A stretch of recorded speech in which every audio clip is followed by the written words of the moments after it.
నమస్కారం, welcome to I dream. ధర్మ మార్గం విత్ విజిత కార్యక్రమానికి స్వాగతం. ప్రస్తుతం మనతో పాటు ఉన్నారు శ్రీ శ్రీ శ్రీ ఆనంద శివకామేశ్వరి సన్నిధానం వ్యవస్థాపకురాలు శివకామేశ్వరి ఆనందమయ్య అమ్మగారు. ఇప్పుడు వారితో మాట్లాడి మరిన్ని విషయాలు తెలుసుకుందాం. అమ్మ నమస్తే. శ్రీమాత్రే నమః. అమ్మ, మనం ఇంతకు ముందర ఎపిసోడ్లో మాట్లాడుకోవడం జరిగింది అసలు కార్తీక మాసంలో మనం ఎటువంటి విధానాలు ఆచరించాలి అని చెప్పి మనం కొంతవరకు మాట్లాడుకున్నాము. ఇంకా ఎటువంటి విశేషాలు మనం పాటిస్తే బాగుంటుంది, దాంతోపాటు మీరు అష్టకం గురించి కూడా, అరుణాచల అష్టకం గురించి కూడా చెప్తానన్నారు. మనకు అందులో సమయం సరిపోలేదు, మరి దీంట్లో దాని గురించి వివరించండి. తప్పకుండా తెలియజేస్తాను. యాదేవి సర్వభూతేషు శక్తి రూపేణ సంస్థిత. నమస్తస్యై నమస్తస్యై నమస్తస్యై నమో నమః. కార్తీక మాసము చాలా విశేషమైన మాసం అమ్మ. ముఖ్యంగా ముందు చేయకూడని చెప్పుకుందాం. ఈ మాసంలో శివకేశవ భేదం చూపించరాదు. శివకేశవుల్ని ఇద్దరినీ అర్చించుకోవాలి. ఎందుకంటే శివాయ విష్ణురూపాయ శివహే, శివశ్చ హృదయం విష్ణు, విష్ణుశ్చ హృదయం శివ. మా చిన్నప్పుడు గుడికి తీసుకెళ్తే ఇది చెప్పించేవారమ్మా. శివాలయంలో విష్ణుమూర్తికి నమస్కారం చేసుకునేమనేవారు మా నాన్నగారు. విష్ణాలయానికి వెళ్తే శివుణ్ణి తలుచుకునేమనేవారు. అంటే ఆయన హృదయంలో ఈయన, ఈయన హృదయంలో ఆయన ఉంటారట. వాళ్ళకిద్దరికి ఏం భేదం లేదు. ఆ భేదం చూపడం కూడా చాలా దోషము. ఆ శివకేశవ భేదం చాలా చూపించడం చాలా పాపం.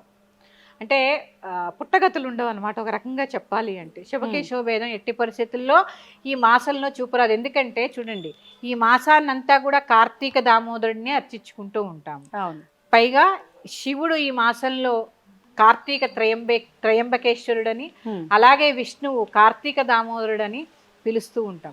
అలాగే శివాభిషేకాలు ఎంత శ్రేష్టమో, శివాలయాల్లో ఎన్ని పూజలు జరుగుతాయో అలాగే నారాయణ పూజ చూడండి, ఏకాదశి, ద్వాదశి, తులసి కళ్యాణం, తులసి పూజ, తులసి దీపారాధన, ఇలా చాలా విశేషం అండి. అందుకని ఎప్పుడు కూడా ఈ మాసంలో మీరు ఇత్తప్పుడు ఏం చేశారు ఏం లేదో తర్వాత విషయం, కానీ కార్తీక దామోదరుణ్ణి, కార్తీక త్రయంబకేశ్వరుని కూడా ఈ మాసంలో అర్చించుకోవాల్సింది. ఇక దీపారాధన మొట్టమొదటిగా చేయవలసింది తులసి దగ్గర. తులసి దగ్గర చేసిన తర్వాతే మిగిలిన చోట్ల దీపారాధన చెయ్యాలి. పూజా మందిరంలో కూడా తులసి మొక్క ఉంటుంది కదా ఇంటి దగ్గర. ముందు స్నానం చేయగానే తులసి పూజ చేసుకున్నాకే దీపారాధన చేయాలి ఈ మాసంలో. ఎందుకంటే దీపాలు ప్రత్యేకం కదమ్మా ఈ మాసం అంతా కూడా. ఆ దీపాలు కూడా శ్రేష్టమైన ఉపయోగించండి. మహా అయితే 1 నెల డబ్బులు ఖర్చు పెడతారు అంతే. అంతే శ్రేష్టమైనవి. ఎందుకంటే ఆవు నెయ్యి మనకి ప్యూర్గా దొరుకుతుంది లేదు కాబట్టి నువ్వుల నూనె, ఆడించిన నువ్వుల నూనె తెచ్చుకుని మళ్ళీ ఎన్ని ఒత్తులు వేయాలి, సాధ్యం త్రివర్తి సంయుక్తం, 3 ఒత్తులు వేసి చక్కగా దీపారాధన చేసుకోండి. తులసి దగ్గర దీపారాధన చేసుకుని, తులసి పూజ చేసుకుని, నివేదన చేసుకుని చక్కగా కార్తీక దామోదరుని అర్చించుకుని లోపలికి వచ్చి నిత్య పూజ చేసుకోండి. ఉదయం చేసేస్తున్నారు అంటే పొద్దున్నే అభిషేకం చేసేసుకోండి అమ్మా. చాలా ఏమీ రాదు మీకు. ఓం నమ శివాయ పంచాక్షరి మంత్రంతో చక్కగా అభిషేకం చేసుకోవచ్చు. ప్రదోష కాలంలో ఉదయం కుదరలేదు, మీ ఇంట్లో శివలింగం ఉంటే ఖచ్చితంగా శివుడి మీద కాసిన నీళ్లు పోసి ఒక బిల్వపత్రాన్ని సమర్పించండి. చాలా ఎందుకంటే మనం శ్రావణ మాసంలో చెప్పుకున్నాం ఒక ఎపిసోడ్లో, మీకు గుర్తుందో లేదు, సంపద అంతా కూడా శివాధీనం. సంపద కావాలి అనుకున్న వారు శివుణ్ణి అర్చిస్తే ఈ నెల్లాళ్ళు చక్కటి సంపద కలుగుతుందమ్మా. దీపంలో లక్ష్మి కొలువై ఉంటుంది. ఈ నెల రోజులు చక్కగా క్రమం తప్పకుండా దీపారాధన చేయడం వల్ల కూడా లక్ష్మీ కటాక్షం కలుగుతుంది. అందుకే కొన్ని నియమాలు, ఆహార నియమాలు, అల్లం వెల్లుల్లి తినకపోవడం, మసాలాలు తినకపోవడం. ఎందుకంటే ఈ మాసం కూడా చూడండి, సాయంత్రము పగలు తక్కువ ఉంటుంది, చీకటి తొందరగా అయిపోతుంది, ఆహారం అరగడం కూడా కష్టం. అందుకే ఉపవాసాలు ఎక్కువ ఈ మాసంలో. అంటే ఏవైనా కూడా మన ధర్మాన్ని, మన ప్రకృతిని అనుసరించే ఉంటాయి కదా మన ధర్మాలన్నీ కూడా. ఈ మాసంలో బ్రహ్మచర్యం పాటిస్తే కూడా చాలా మంచిది. అలాగే ఉపవాసాల దగ్గరకు వచ్చేసరికి చాలా మంది కార్తీక నక్తాలను చేస్తూ ఉంటారు. అవునమ్మా. నక్తాలంటే పొద్దున్నంతా ఉపవాసం ఉండి సాయంత్రం నక్షత్ర దర్శనం చేసుకుని రాత్రి భోంచేస్తూ ఉంటారు. ఇది ఒక నియమం, అది మీ ఇష్టం. అది మొదటి రోజు సంకల్పం ఏం చెప్పుకుంటే దాని ప్రకారంగా మీరు చేయొచ్చు. అలాగే ఆహార నియమాలు చెప్పాను చేయకూడని వాటిల్లో. అలాగే బ్రహ్మచర్యం పాటిస్తే చాలా మంచిదని కూడా నేను చెప్పాను. ఇక చివరిది, మగవారు కూడా దీపారాధన చేయాలి ఈ మాసంలో. కేవలం స్త్రీలకే కాదండి, మగవారికి కూడా దీపారాధన అవసరము. ఐశ్వర్యం ఒక ఆడవాళ్ళకే కాదు కదా. చాలా మంది శివాభిషేకం చేస్తే ఏం వస్తుందండి, పుణ్యమే వస్తుంది. కాదండి, పుణ్యంతో పాటు చక్కగా లక్ష్మీ కటాక్షం కూడా కలుగుతుంది శివుడికి బిల్వార్చన చేయడం ద్వారా. అలాగే చాలా మందికి అపోహ ఉంది, శివాలయాల్లో ప్రసాదం తీసుకోవచ్చా? ఈ మధ్య కొత్తగా వింటున్నాం, శివాలయాల దగ్గర ప్రసాదం తీసుకుంటే దెయ్యాలు భూతాలు పడతాయని. అదంతా శుద్ధ అబద్ధం.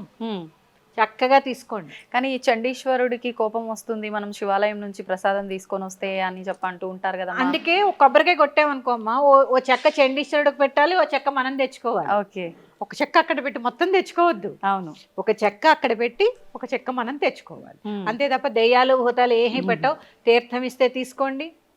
అంటే ఉపవాసంలో ఉన్నప్పటికీ తీర్థ ప్రసాదాలు తీసుకోవచ్చు అంటారా టెంపుల్లో? ఉపవాసంలో ఉన్న తీర్థం తీసుకోవాలి. ఓకే, భగవంతుడి తీర్థ ప్రసాదాలు తిరస్కరించరాదు. భగవత్ కటాక్షం అక్కడే కదమ్మా మనకి దొరికేది. అవును అవును, ఆయన దగ్గర ఉంది, ఎంత ఎనర్జీ ఉంటుంది వాటికి, ఆ నీటికి కానీ ఆ ప్రసాదానికి కానీ. ఆయన భుజించిన కొబ్బరి చెక్క మనం తింటున్నామంటే ఇంకెంత ప్రసాదం. అందుకని చక్కగా ప్రసాదాలు తీసుకోండి. ఈ మాసంలో ఒక చిన్న పరిహారం కూడా చెప్తాను. చాలా మంది ఆర్థిక ఇబ్బందులతో ఇబ్బంది పడుతూ ఉంటారు.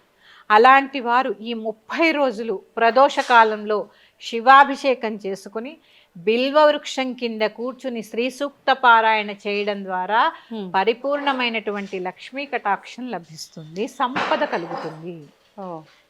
చాలా రకాలైనటువంటి ఆర్థిక ఇబ్బందుల నుంచి విముక్తి కలుగుతుంది. మారేడు బిల్వ వృక్షం కింద గుళ్ళల్లో ఉంటుంది.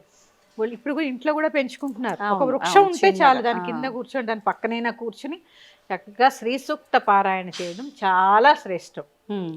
ఇది ఆర్థిక ఇబ్బందులన్నింటినీ కూడా తొలగిస్తుంది. ఇప్పుడు ఈ పారాయణ చేస్తున్నప్పుడు ఒకవేళ ప్రత్యేకంగా నియమాలు ఏమైనా పాటించాలా? కార్తీక చాలా మంది పాటిస్తారు కార్తీక మాసం అంతా కూడా. ఒకవేళ అలా పాటించని వాళ్ళు ఈ పారాయణం మాత్రం చేసుకుంటాము అని అంటే ఆ ఫలితం ఉంటుందా? మరి నియమాలు పాటించాలా? చేసుకోవచ్చు. కాకపోతే ఆహార నియమాలేనమ్మా. సాత్వికమైన ఆహారం భుజించడం, కొన్ని కావాలంటే కొంచెం కష్టపడాలి కదా. అందుకని సాత్వికమైన ఆహారాన్ని భుజించడం. సాయంత్రం రాత్రి చదువుకోమన్నాను కాబట్టి ఒక దీపారాధన చేయడం ఆ బిల్వ వృక్షం దగ్గర, ఇది చాలా శ్రేష్టము. మీ అందరికీ కూడా చాలా సులువుగా చదువుకునేటటువంటి అరుణాచల అష్టకాన్ని నేను చదివి వినిపిస్తాను. చక్కగా చదువుకోండి, మీకు అందరికీ గూగుల్లో కూడా దొరుకుతుంది. ఇది దర్శనాదభ్ర సదసి జననాత్ కమలాలయే కాశ్యాంతు మరణాన్ముక్తి స్మరణాదరుణాచలే కరుణాపూరితాపాంగం శరణాగతవసలం తరుణేందుజటామౌళిం స్మరణాదరుణాచలం సమస్తజగదాధారం సచ్చిదానందవిగ్రహం సహస్రరథసోపేతం స్మరణాదరుణాచలం కాంచన ప్రతిమాభాసం వాంఛితార్థఫలప్రదం మాం చ రక్షసురాధ్యక్షం స్మరణాదరుణాచలం బద్ధచంద్రజటాజూటం అర్ధనారీకళేబరం వర్ధమానదయాంబోధిం స్మరణాదరుణాచలం కాంచన ప్రతిమాభాసం సూర్యకోటిసమప్రభం బద్ధవ్యాఘ్రపురీ ధ్యానం స్మరణాదరుణాచలం శిక్షయాఖిలదేవారి భక్షితక్ష్వేలకంధరం రక్షయాఖిల భక్తానాం స్మరణాదరుణాచలం అష్టభూతి సమాయుక్తం ఇష్టకామఫలప్రదం శిష్టభక్తి సమాయుక్తాన్ స్మరణాదరుణాచలం వినాయకసురాధ్యక్షం విష్ణుబ్రహ్మేంద్రసేవితం విమలారుణపాదాబ్జం స్మరణాదరుణాచలం మందార మల్లికా జాతి కుంద చంపక పంకజైః ఇంద్రాది పూజితాం దేవీం స్మరణాదరుణాచలం సంపత్కరం పార్వతీశం సూర్యచంద్రాగ్నిలోచనం మందస్మితముఖాంబోజం స్మరణాదరుణాచలం అరుణాచల శివ అరుణాచల శివ అరుణాచల శివ అరుణాచల అరుణాచల శివ అరుణాచల శివ అరుణాచల శివ అరుణాచల అరుణాచల శివ అరుణాచల శివ అరుణాచల శివ అరుణాచల అరుణాచల శివ అరుణాచల శివ అరుణాచల శివ అరుణాచల. ఓం నమః పార్వతీపతే హర హర మహాదేవ్. ఇది అరుణాచల సంస్కృతం. చాలా బాగుంటుంది, చాలా చిన్నదైనా కూడా చాలా మంచి ఫలితాన్ని మనకి ఇచ్చేటటువంటిది. అసలు ఈ మాసంలోనే అరుణాచల అనేది స్ఫురణకి రావడమే పూర్వజన్మ సుకృతం. చాలామంది దీపారాధన, అక్కడ దామోదర పూజ, లేకపోతే శివాభిషేకము, ఇవే. అరుణం అంటే, అరుణలింగం అంటే అగ్నిలింగం. ఈ మాసం అంతా కూడా కృత్తికా నక్షత్రం అగ్ని నక్షత్రం. అందుకని చక్కటి ఆరోగ్యాన్ని కూడా ప్రసాదిస్తుందమ్మా ఈ అష్టకం. అలాగే సరిపోతుందమ్మా? విన్నా సరిపోతుంది. ఇప్పుడు నేను పాడింది చక్కగా ఎంత ప్రశాంతంగా అనిపించిందో తెలుసా మీరు చదువుతున్నంతసేపు. చాలా బాగుంటుందమ్మా. మంచి అన్యోన్యమైన దాంపత్యం కలుగుతుంది ఈ స్తోత్రం. అంటే ఒక్కొక్క స్తోత్రం ఒక్కొక్క మహిమాన్వితమైనటువంటిది. అందులో ఈ అరుణాచల అష్టకం అమ్మ, అసలు అరుణాచలేశ్వరుడే చూడండి, మనకి ఆహారం అరగాలంటే లోపల ఏముండాలి? అగ్ని ఉండాలి. అన్నిటినీ ప్రసాదిస్తాడనమాట. మనకి ఆహారం కావాలంటే సూర్యుడి ద్వారా అగ్ని రావాలి. కానీ ఈ అరుణాచల అష్టకం ద్వారా సకల శుభాలు కలుగుతాయి. చదువుకోలేని వారు చక్కగా ఇప్పుడు నేను చదివింది వినండి కూడా అది కూడా ఎలా వినాలి? త్రికరణ శుద్ధిగా వినండి. మాట ఎక్కడో మనసు ఎక్కడో పెట్టకుండా చక్కగా ఏవో ఇయర్ ఫోన్స్ పెట్టుకుని చక్కగా వినే ప్రయత్నం చేయండి.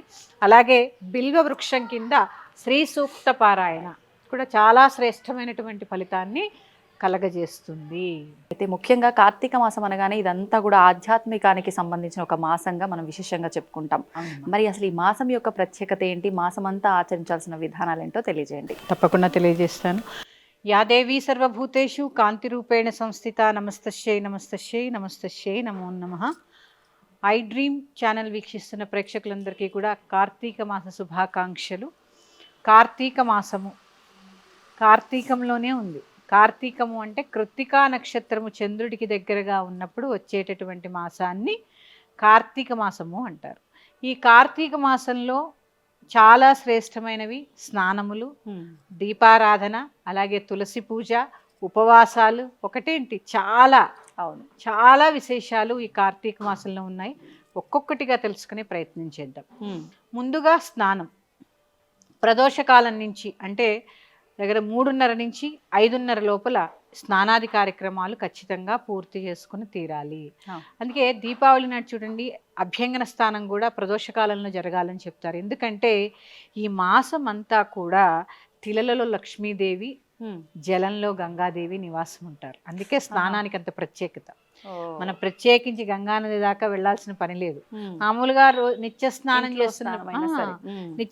చేస్తున్నప్పుడు శ్లోకం చదువుకుంటాం కదా, గంగే యమునే చైవ గోదావరి సరస్వతి నర్మదే సింధు కావేరి జలేస్మిన్ సన్నిధం కురు అని చదువుకుంటాం. కానీ ఈ మాసంలో ప్రత్యేకంగా జలమునందు గంగాదేవి ఉంటుంది. అందుకని ప్రదోష సమయంలో అంటే ఉదయము 3:30 నుంచి 5 గంటల సమయం, 5:30 వరకు అనుకోండి, 5:30 వరకు కూడా అమ్మవారు, ఆ గంగా అమ్మవారు అందులో కొలువై ఉంటారు. అందుకని చక్కగా స్నానం చేయడం ద్వారా మనసు శరీరము కూడా శుద్ధి అవుతాయి. స్నానం కూడా చల్లటి నీళ్ళతోటే చేయాలంటూ ఉంటారు కదమ్మా ఎక్కువగా, అంటే వేడి నీళ్ళతో కాకుండా. అవునమ్మా, అందుకే తెల్లవారుజామున స్నానం. ఎందుకంటే తెల్లవారుజాము నీళ్ళు మరీ చల్లగా ఉండవు, మరీ నులివెచ్చగా ఉంటాయి, గోరువెచ్చగా ఉంటాయి. అందుకని ఎప్పుడూ చన్నీళ్ళ స్నానం ఎప్పుడూ శ్రేష్టం, ఏ కాలమైనా శ్రేష్టము. కానీ ఆరోగ్యరీత్యా కొంతమంది చేయలేని వాళ్ళు అలా ఏం లేదమ్మా. ఆరోగ్యం ఎందుకంటే ఇప్పుడు ఇలా చెప్పాను అనుకోండి, రేపటి నుంచి చన్నీళ్ళ స్నానం మొదలు పెడతారు. అవునవును.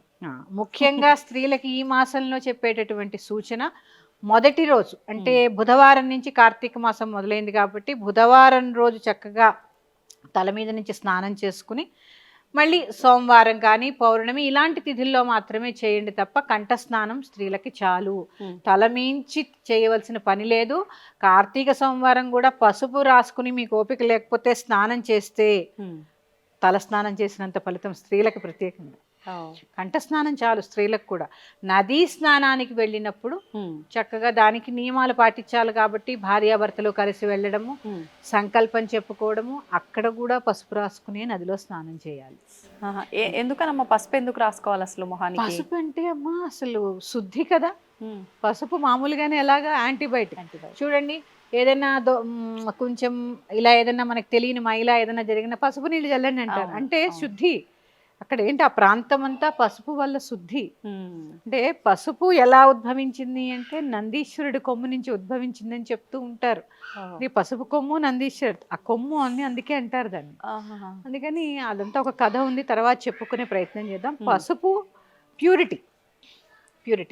స్త్రీలు కనుక అలాగే యాంటీబయాటిక్ కాళ్ళకి రాసుకోవడం, మనం దేహానికి రాసుకుని స్నానం చేయడం వల్ల రకరకాల వ్యాధులు అనేవి వ్యాపించకుండా ఉంటాయి. అది కూడా అందుకని పసుపు రాసుకోవడం వల్ల ముఖ్యంగా స్త్రీలు ఏంటమ్మా, చాలా ఇంట్లో ఎన్ని బాధ్యతలు ఉంటాయి, రోజు తలస్నానం చేసి తల తడుపుకుంటూ ఉంటే ఎలాగ జలుబులు జ్వరాలతో పడుకుంటారు. అంతే, ఇంకా పూజలు ఏం చేస్తారు. అందుకని కంఠ స్నానం చేసుకోండి. అలాగే ముఖ్యంగా దీపారాధన, స్నానము దీపారాధన కూడా ప్రదోషకాల సమయంలో పూర్తయిపోవాలి. 5:30 లోపు ఖచ్చితంగా పూజ కూడా. తులసి దీపారాధన, ఆ తర్వాత గుమ్మం దగ్గర దీపం పెట్టుకోవడం, ఇవన్నీ కూడా 5:30 లోపు పూర్తయిపోవాలి. లేదు 5:30 లోపు చేయలేకపోతే ఉదయం నిత్య దీపారాధన చేసుకుని సాయంత్రం ప్రదోషకాల సమయంలో దీపారాధన, శివాభిషేకం చేసుకోవడం కూడా చాలా ఉత్తమం. ముఖ్యంగా ఈ సమయంలో అరుణాచలేశ్వరుని తలుచుకోవడం చాలా మంచిది. మాసమంతా కూడా. ఎందుకు అంటే ఈ మాసమంతా కూడా మనం ఏమి వెలిగిస్తాము, దీపాలు వెలిగిస్తాం. దీపాలంటే ఏంటి, అగ్ని. అరుణాచలేశ్వరుడు ఎవరు, అగ్నిలింగం. పంచభూతాల్లో అగ్నిలింగం. అసలు అరుణాచలం అంటే ఏంటో తెలుసుకుందాం. అచలము అంటే కదలనిది, అరుణము అంటే కదిలేది, అంటే చైతన్యము. అంటే కదలనిదేమో శివుడు, కదిలేదు అమ్మవారు. అందుకే అరుణాచలం అయింది అది. అంటే శివశక్తులు ఇద్దరూ కలిసి ఉన్నదాన్ని అరుణాచలం అంటారు. అంటే ఇక్కడ చూడండి అమ్మా, ఒక జ్యోతి వెలిగించామనుకోండి, ఒక దీపం, నేను ఎప్పుడూ చెప్తాను, ఆ దీపం ఒక్కచోటే ఉంటుంది కానీ దాని యొక్క వెలుతురు చైతన్యం అలా వ్యాపించి ఉంటుందో, శివుడు ధ్యానముద్రలో ఒక్కచోటే ఉంటాడు, ఆయనలోని శక్తి చైతన్య స్వరూపిణిగా మొత్తం సృష్టి అంతా మూల మూలలకి వ్యాపించి ఉంటుంది. అదే అరుణాచలం. అరుణాచలం అంటే అక్కడ లేదు, ఇక్కడ కూడా ఉంది. ప్రత్యేకంగా ఈ అరుణాచలేశ్వర అష్టకం ఉంటుందమ్మా. ఈ మాసం చదువుకోవడం చాలా చాలా శ్రేష్టం, చాలా బాగుంటుంది, చాలా చిన్నది కూడా. అలాగే దీపదానం, ప్రత్యేకించి దీపదానము, ఉసిరి దీపాలు, అలాగే కొన్ని నియమాలు, ఆహార నియమాలు, అల్లం వెల్లుల్లిపై తినకపోవడము, మాంసాహారం భుజించకపోవడము, మద్యపానం మానేయడము, అట్లా కొన్ని నియమాలు ఖచ్చితంగా పాటించాలి. అలాగే ఆదివారం ఎట్టి పరిస్థితుల్లో కొబ్బరికాయ, ఉసిరికాయ కార్తీక మాసంలో తినరాదు. కొబ్బరికాయ, ఉసిరికాయ అంతే, రెండు ఆదివారం రోజు తినకూడదు. ఎందుకనమ్మా? కార్తీక మాసంలో అంటే కొన్ని నియమాలు ఉంటాయి కదమ్మా, మాసానికి చాలా విశేషమైన మాసం ఇది, ఆహార నియమాలు ఉంటాయి కాబట్టి ఆదివారం రోజు దాన్ని ఏమంటారు, ఉసిరిక అలాగే కొబ్బరి, ఈ రెండు. ఎందుకు తినకూడదు ఈ ఉసిరిక? చాలా మంది తినకూడదని చెప్తారు కానీ ఎందుకు తినకూడదో చెప్పరు. ఆదివారం రోజు అధిపతి సూర్యుడు. అవును. ఉసిరిక వృక్షము శుక్రుడికి అధిపతి. ఈ రవి శుక్రులు ఇద్దరు శత్రువులు గ్రహపరంగా చూస్తే అంటారు కాబట్టి ఆదివారం రోజు ఉసిరిక తినకూడదని చెప్తూ ఉంటారు. ప్రత్యేకించి ఈ ఆదివారం రోజు ఖచ్చితంగా కొబ్బరి, ఉసిరికాయ రెండు తినకూడదు. కానీ కార్తీక మాసంలో ఉసిరిక తినడం చాలా శ్రేష్టం, తినాలి. కానీ చాలా మంది అంటే ఉసిరి చెట్టుకు వీటికి దీపారాధన చేస్తాం, ఉసిరి దీపాలు పెడతాం కాబట్టి తినకూడదు అంటారు కదమ్మా. అమ్మ, తినాలి, ఉసిరి తినాలి కార్తీక మాసంలో. ఎందుకంటే ధాత్రి వృక్షం అని పేరు ఉసిరికకి. అంటే భూదేవి యొక్క శక్తి అంతా ఉసిరికలో ఉంటుంది. అంటే అందరి దేవతలు కొలియ ఉంటారు. మాకు చెట్టు మీద లక్ష్మీనారాయణులు, కాండంలో శివపార్వతులు, ఇట్లా ఆ ఉసిరి చెట్టే చాలా ప్రత్యేకత.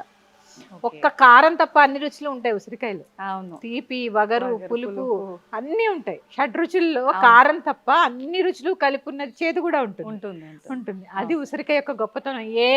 ఏ వృక్షానికి ఉండదు అలాగా, ఏ కాయకి ఉండదు. అందుకని ఉసిరికాయ చాలా శ్రేష్టము. అలాగే ఉసిరి దీపాలు పెట్టుకోవడం కూడా చాలా ఉత్తమం. సంతానం లేనివారు, వివాహానికి సంబంధించిన ఇబ్బందులు ఉన్నవారు ఎక్కువగా ఈ పూజలు ఆరాధనలు చెయ్యాలి అని అంటూ ఉంటారు. కానీ ఇది ప్రతి ఒక్కరికి అవసరమైన ఒక విధానమే. ఈ నాగుల చవితి రోజు పుట్టలో పాలు పోయడం కానివ్వండి. ఇప్పుడంటే మనకు పుట్టలు ఎక్కువగా కనిపించట్లేదు కాబట్టి జంట నాగ ప్రతిమలకి మనం ఏం చేసినా కూడా ఆ పాల అభిషేకమైనా ఏం చేసినా అక్కడే ఆచరిస్తున్నాము. కానీ పుట్ట ఉన్న దగ్గర మాత్రం ప్రత్యేకించి వెళ్ళి నానా రకాల విధ్వంసాలు అయితే సృష్టించి వస్తున్నారు అక్కడ. అసలు ఈ విధానం అంతా ముందర నుంచి ఇలానే ఉందా, లేదంటే ఇప్పుడు ఈ ధోరణి ఇలా మారిపోయిందా? అసలు ఏ రకంగా చేయాలంటారు ఆ రోజున? తప్పకుండా తెలియజేస్తాను. యాదేవి సర్వభూతేషు సర్వరూపేణ సంస్థిత నమస్తస్యై నమస్తస్యై నమస్తస్యై నమో నమః. నాగుల చవితి మామూలుగా కొన్ని ప్రాంతాల్లో శ్రావణ మాసంలో వచ్చేటటువంటి నాగుల పంచమిని, అలాగే కార్తీక మాసంలో వచ్చేటటువంటి నాగుల చవితి కార్తీక మాసం మొదలైన తర్వాత 4వ రోజు. ఈ సాంప్రదాయం ఇప్పటిది కాదమ్మా, చాలా పురాతనమైనది. ఈ నాగుల చవితి ప్రత్యేకంగా అందరూ చేసుకోవచ్చు. చిన్న పెద్ద, పిల్లలు, మగవాళ్ళు, అంటే లింగభేదం లేదు, దీనికి వయోభేదం లేదు. అందరూ పాటించవలసిన రోజు ఏదైనా ఉందంటే అది నాగుల చవితి. ఇక ఈ పుట్టలో చాలా మంది నన్ను అడుగుతూ ఉంటారు, పుట్టలో పాలు పోస్తే తాగుతాయండి అని. భక్తిగా పోసి చూడు, భక్తిగా పోస్తే నిజంగా తాగుతాయమ్మా. పోసి చూస్తే కదా. అలా అని ఇక్కడ మీరు అన్నారు కదా విధ్వంసం సృష్టిస్తున్నారు, నిజంగా పుట్టల దగ్గర విధ్వంసమే సృష్టిస్తున్నారు. తోసేసుకుంటారు, ఒక భక్తి పాడు ఉండదు. నేను ముందంటే నేను ముందు, నేను ముందు, ఇదే సరిపోతుంది. అక్కడ కూడా దీపారాధన చేయాలి, సంకల్పం చెప్పుకోవాలి, షోడశోపచార పూజ చేయాలి. అప్పుడు ఇన్ని పాలు మాత్రమే సమర్పించాలి. ప్యాకెట్ చింపేసి మొత్తం పోసేస్తారు. చాలా తప్పండి, చాలా తప్పు. ఎందుకంటే అక్కడ లోపల నిజంగానే సర్పం ఉందండి. పుట్టలు ఎక్కడో అరుదుగా ఉన్నాయి. మీరు ఇలా పోసేస్తే లోపలంతా బురదైపోతే ఎలా తిరుగుతుందండి సర్పం? ఒకసారి ఆలోచించండి. శాస్త్రానికి కొద్దిగా అందులో పోసి, బయట జంట నాగులు ఉంటాయి కదమ్మా, వాటికి పోయండి. చక్కగా క్యూ పద్ధతి పాటించి ఒకటి తర్వాత ఒకళ్ళు, ఎందుకంటే అందరూ పూజ చేసుకోవాలి కదా. ఖచ్చితంగా పుట్టలో పాలు పోసేయడం కాదండి, అందరూ సంకల్పం చెప్పాలి, మీ గోత్రం చెప్పుకోవాలి, మీ యొక్క వంశం పేరు చెప్పుకోవాలి, ఇవన్నీ చెప్పుకుని వారికి తెలియాలి కదా మరి. అందుకని చక్కగా తెలియచేసి దీపారాధన చేసుకుని, ఆవు నేతితో దీపారాధన చేసి, పుట్టలో చక్కగా కొద్దిగా పాలు పోసి, ఆ ప్రాంతాన్ని శుభ్రం చేసి, ముగ్గు పెట్టి, నువ్వులు బెల్లం కలిపినటువంటి చిమ్మిలి పదార్థాన్ని నివేదన చేసి, చలిమిడి కూడా చేస్తారు చాలా ప్రాంతాలు. ఈ రెండు నివేదన చేసి పుట్టమన్నుని చౌకి ధరిస్తారు. ఇక్కడ నాభి దగ్గర, ఇక్కడ పుట్టమన్ను అంత శ్రేష్టం. పుట్టమన్ను ధరిస్తే సర్పదోషాలంటే ఎక్కువగా ఎలా కనిపిస్తాయి? చర్మ వ్యాధుల్లో, సంతానోత్పత్తికి ఇవే కదా. అందుకని ఆ పుట్టమన్ను సర్పాలు తిరిగేటటువంటి ప్రాంతం కాబట్టి ఆ మన్నుని చెవుకి ధరిస్తే చెవుపోటి కూడా రాదని చెప్తూ ఉంటారు. Okay okay. సుబ్రహ్మణ్యేశ్వరికి మొక్కుంటే చెవుపోటు వస్తుంటా మా అమ్మమ్మలు చెప్పేవారు. అందుకని పుట్టమన్ను చెవుకి ధరించి, గర్భం దగ్గర కూడా ఆడపిల్లలకైతే ఇక్కడ బొట్టు పెడతారు నావి దగ్గర. సర్పదోషాలు తొలగిపోవాలి, మంచి సంతానం కలగాలని చెప్పి కలుగుతూ ఉంటాయి. ఇది నేను అనుభవపూర్వకంగా చెప్తున్నానమ్మా. పోయిన నాగుల చవితికి మా ఇంట్లో ఒకళ్ళకి నేను ఆ బొట్టు పెట్టడం జరిగింది. అమ్మ ఇప్పుడు గర్భవతి. సంతోషం. అంటే అందరూ జరుగుతాయా అని కాదు, భక్తి శ్రద్ధలతో చేయడం చాలా అవసరం. విశ్వాసం కూడా ఉండాలి. అలాగే ఇది ఉంటుందమ్మా, నవనాగ స్తోత్రం అని ఉంటుంది. 9 రకాల నాగులకి సంబంధించినటువంటి చిన్న శ్లోకం, చాలా చిన్నది. అక్కడ 11 సార్లు కానీ 9 సార్లు కానీ అక్కడ పారాయణ చేయడము. ఓకే. అంటే మనం అనుకుంటాము భూమిలో సంచరించేటటువంటి నాగులే అని, కానీ వీటికి రాజు ఉంటారు కదా. అవును అవును. ఆ నాగులకి రాజు ఉంటారు, పాతాళ లోకంలో ఉంటారు, వాసుకి, అనంతం. ప్రత్యేకంగా కలియుగానికి కర్కోటకస్య నాగస్య, కర్కోటకుడు. ఓకే. ఆ కర్కోటకుని స్మరించినంత మాత్రం చేతే కలి బాధలన్నీ పోతాయి తెలుసా అమ్మా. అందుకే నలదమయంతుల కథ చదవమంటారు. కలియుగం అంతా కూడా చదవాల్సిన కథల్లో నలదమయంతుల కథ ఒకటి, అందులో ఈ కర్కోటకుడి యొక్క ప్రస్తావన వస్తూ ఉంటుంది. అది కూడా చెప్పుకుందాం ఒకసారి. ఇలాంటి ఈ సర్పాలన్నిటి యొక్క పేర్లు రాజులు అన్నమాట, నవనాగులు అన్నమాట. ఆ నవనాగుల్ని స్మరించడము, అలాగే చక్కగా కడిగి పాలు పోసి మళ్ళీ కడిగి పసుపు కుంకుమ రాసి గంధం బొట్టు పువ్వులు పెట్టి నువ్వుల నూనెతో దీపారాధన చేసి ఆ తెచ్చిన పాలలో ఇన్ని మిగిల్చి నివేదన చేసి ఆ పాలు ఇంటిల్లిపాది తీసుకోవాలి. ఖచ్చితంగా సర్పదోష నివారణ జరిగి తీరుతుంది. త్రికరణ శుద్ధిగా ఒక్కసారి నేను చెప్పినట్టు బడబడా ప్యాకెట్ చింపేసి పాలు పోసేయడం అలా అసలు చేయకండి. ఇన్ని పాలు రాగి పాత్రలో పోయరాదమ్మా, రాగి పాత్రలో మజ్జిగ కానీ పాలు కానీ పోస్తే కళ్ళుతో సమానం. ఎందుకంటే అది లోహం కదా, పాలు దానికి కెమికల్ రియాక్షన్ ఉంటుంది కదా, అందుకని పోయకుండా చక్కగా ఏదైనా చిన్న స్టీల్ కాకుండా గాజు పాత్రలోనో లేదా ఇత్తడి పాత్ర కూడా వాడచ్చు. ఇత్తడి పాత్రలోనో పోసుకుని చక్కగా తీసుకువెళ్ళండి. ప్యాకెట్తో చింపి మాత్రం పోయకండి, అది నేను చెప్పేది. ఏదీ లేదు మాకు స్టీలే ఉంది పట్టుకెళ్ళండి. అవును, కానీ రాగి వాటిల్లో పాలు పోసి మాత్రం పోయరాదు. ఓకే, ఏదైనా కూడా అక్కడ శాంతంగా ఒక్కొక్కరికి 5 నిమిషాలు పడుతుందమ్మా. అవును, చాలా ఎక్కువసేపు కూడా కూర్చుంటారమ్మా అదే పనిగా. ఏం లేదు, షోడశోపచార పూజ ఎలా చేయాలి నేను చెప్తాను. ఓం నాగరాజాయ నమః ధ్యాయామి, ఓం నాగరాజాయ నమః ధ్యానం సమర్పయామి, ఓం నాగరాజాయ నమః ఆవాహయామి, ఓం నాగరాజాయ నమః పాద్యం సమర్పయామి, ఓం నాగరాజాయ నమః అర్ఘ్యం సమర్పయామి. ఇట్లా ఈ నామంతో 16 ఉపచారాలు చేసుకోండి చక్కగా. 9 సార్లు కానీ 11 సార్లు కానీ నవనాగ స్తోత్రాన్ని పఠించండి. బెల్లము నువ్వులు కలిపినటువంటి ప్రసాదాన్ని నివేదన చేసి కొద్దిగా పుట్ట దగ్గర సమర్పించి, పుట్టలో వేసేయకండి, పుట్ట దగ్గర సమర్పించి పుట్టమన్ను కాస్త ఇంటికి తెచ్చుకోండి. ఇప్పుడు ఈ పుట్ట దగ్గర పెట్టిన ప్రసాదాలు కొబ్బరికాయ అవి మళ్ళీ మనం ఇంటికి తెచ్చుకోవాలి కదా. Okay okay. చాలా మంది సర్పాలు కల్లో కనిపిస్తే చాలా తప్పంటారమ్మా, అది చాలా శుభం, చాలా శుభం. ఏ విధంగా అమ్మ శుభం అంటే? విష సర్పాలు కదా అన్నట్టుగా చాలా మంది నెగిటివ్ గానే ఆలోచిస్తారు. అమ్మా సర్పాలు విషం కాదమ్మా, పాతాళ లోకంలో మన భూమిని మోస్తున్నాడు నాగరాజు, ఆయన మోస్తున్న బట్టే మనం ఇక్కడ ఉన్నాం. అందుకని విషయం కాదమ్మా. మనకి సంతానం కావాలన్నా, చక్కటి ఆరోగ్యం కావాలన్నా, అలాగే భూమి కొనుక్కోవాలన్నా ఇవన్నీ వారి యొక్క దయ ఉండాలి, సర్పరాజు యొక్క దయ ఉండాలి. అందుకని ఆ నాగుల యొక్క దయ ఉండాలి. కాస్త పుట్టమన్ను తెచ్చి చంటి పిల్లల దగ్గర నుంచి చెవుకి ఇట్లా ఇక్కడ ఈ ప్రాంతంలో చక్కగా పుట్టమన్ను పెట్టండి. పెళ్ళైన స్త్రీలు, ఆడపిల్లలు పెళ్లి కావాల్సిన వాళ్ళకి కూడా నాభి దగ్గర చిన్న అటు బొట్టు కింద కూడా ధరించండి, చాలా మంచిది. లేదు మాకు పుట్ట అవకాశం లేదు, ఇంటి దగ్గరే పిండితోటి ఒక నాగపడగని ఏర్పాటు చేసుకుని, సర్పాన్ని ఏర్పాటు చేసుకుని అక్కడే కూడా పాలు పోసుకోవచ్చు. తర్వాత ఇంకా బాగా వచ్చు మాకు శ్లోకాలు, మేము ఇంకా చదవగలము అన్న వాళ్ళు సర్పసూక్తం చదువుతూ కనుక అభిషేకం చేస్తే చాలా విశేషమైన ఫలితం ఉంటుంది. ఒకవేళ అంటే ఇంట్లో చిన్నగా సుబ్రహ్మణ్య స్వామికి సంబంధించిన ఏదైనా విగ్రహం ఉంటే అక్కడైనా చేసుకోవచ్చు, అందరికీ ఇప్పుడు పుట్టలు అవైలబుల్ గా ఉండవు, అందరూ గుళ్ళకి వెళ్ళలేరు, ఇంట్లో కూడా చేసుకోవచ్చు. కానీ చేసుకోవడం మాత్రం మానద్దు. దీనికి ఆనవాయితీ ఏం లేదమ్మా, అందరూ చేసుకోండి, అందరూ చేసుకోండి, చాలా మంచిది. ఇంకా చెప్పాలి అంటే ఇంకొక విశేషం చెప్తానమ్మా దీంట్లో. మాకు సర్పదోషం ఉంది, సంతానం కలగట్లేదు అన్నవారు ఇంత పుట్టమన్ను తెచ్చుకుని చిన్న మాత్రల్లో 3 మాత్రలు చేసి మింగండి.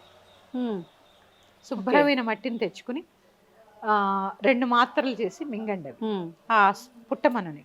అది అంటే మరి పుట్ట లోపల చేపెట్టేసి తీయకుండా దొరికిన మన్నుని కాస్త శాస్త్రానికి చిన్న చిన్న ఉండలు చేసుకుని 2 ఉండలు మింగండి.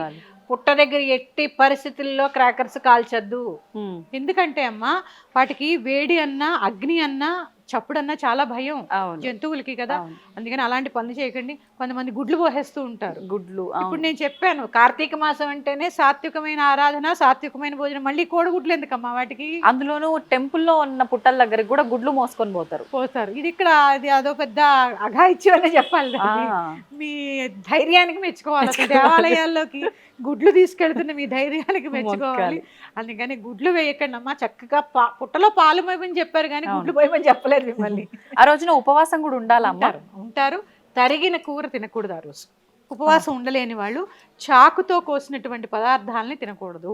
కోయకుండా చేసే ఏముంటాయమ్మా అసలు? గిల్లి టమాటా పప్పు చేసుకోండి, చక్కగా పూరి చేసుకోండి, పాయసం చేసుకోండి, ఇవి కూడా తినొచ్చు కదా ఉపవాసం ఉండి. మధ్యాహ్నం ఒక్క పూటే భోజనం చేయాలమ్మా, ఉదయము రాత్రి కూడా ఏమీ తినకూడదు. ఇంకా మీరు ఓపికంటే నైవేద్యం పెట్టినటువంటి చిమ్మిలి అలాగే చలివిడి ఇవి తిని ఉండొచ్చు. పిల్లలు కావాలనుకున్న వాళ్ళు, సర్పదోషం ఉన్నవాళ్ళు, సంతానాభివృద్ధి కోరేవారు కూడా, పిల్లలున్న ప్రతి ఒక్క తల్లిదండ్రులు, మళ్ళీ దీనికి కూడా కేవలం ఆడవాళ్లే కాదు, మగవాళ్ళు ఆడవాళ్ళు ఇద్దరు కలిసి దంపతి సమేతంగా పిల్లలతో పాటు వెళ్ళి చక్కగా పుట్టలో పాలు పోసి నమస్కారం చేసుకోండి. ప్రతి ఒక్కరూ ఈ షోడశ ఉపచార పూజ ఖచ్చితంగా చేసి తీరాలి. హడావిడిగా పోసుకోకండి. మీకు అక్కడ సమయం లేదు, ఇంట్లో పోసుకోండి చక్కగా. అందుకని చక్కగా త్రికరణ శుద్ధిగా, భక్తిగా, శుచైన వస్త్రాలు ధరించి ఈ పనులు చేయండి.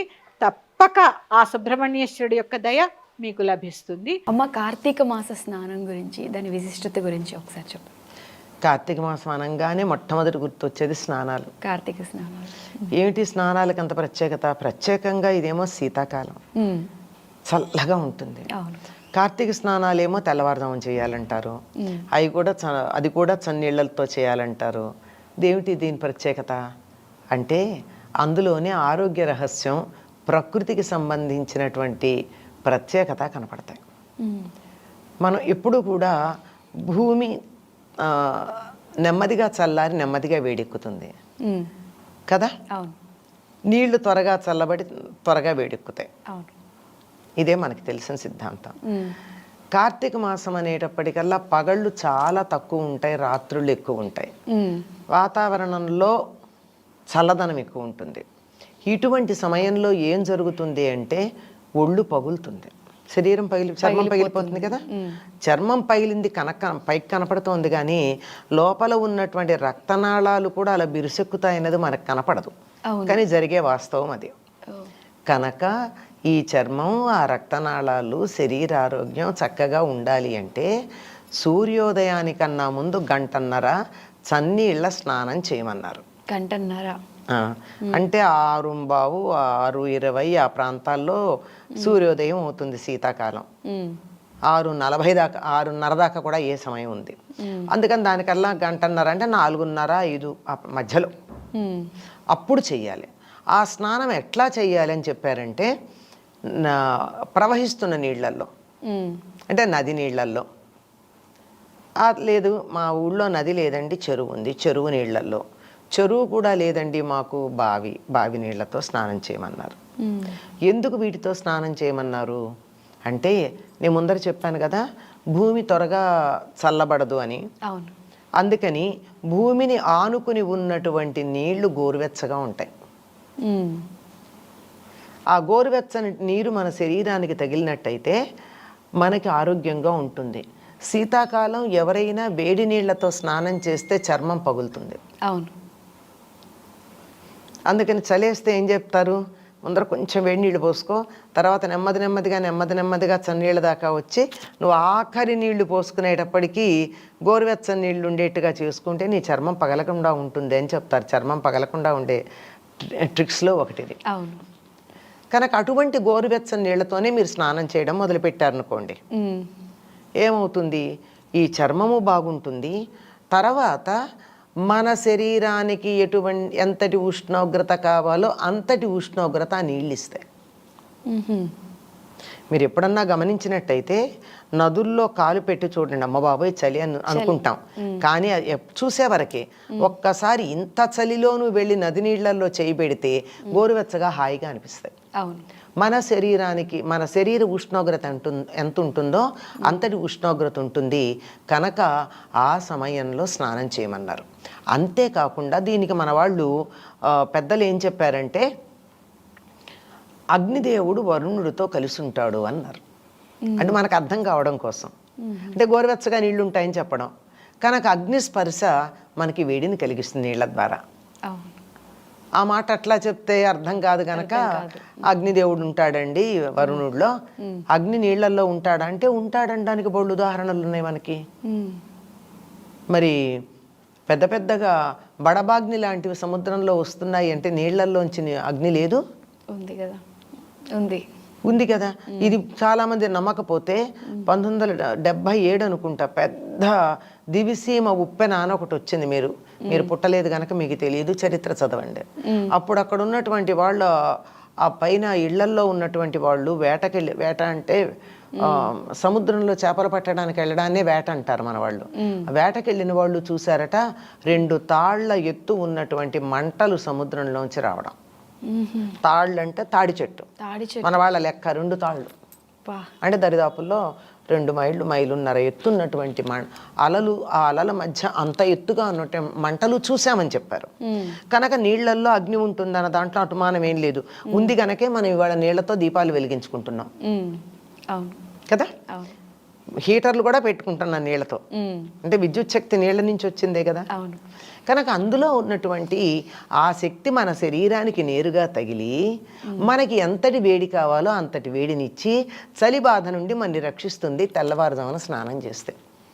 దీంట్లో ఇంత పెద్ద మీనింగ్ ఉందనేది కూడా అసలు మీరు తెలియదు కదా, తెలియదు ఎవరికి. అసలు ఎలా ఉంటుందంటే ఆ టైంలో లేవాలంటే అస్సలు ఎవరికి ఇంత తెలిసి కూడా మనకు మనస్కరించదు.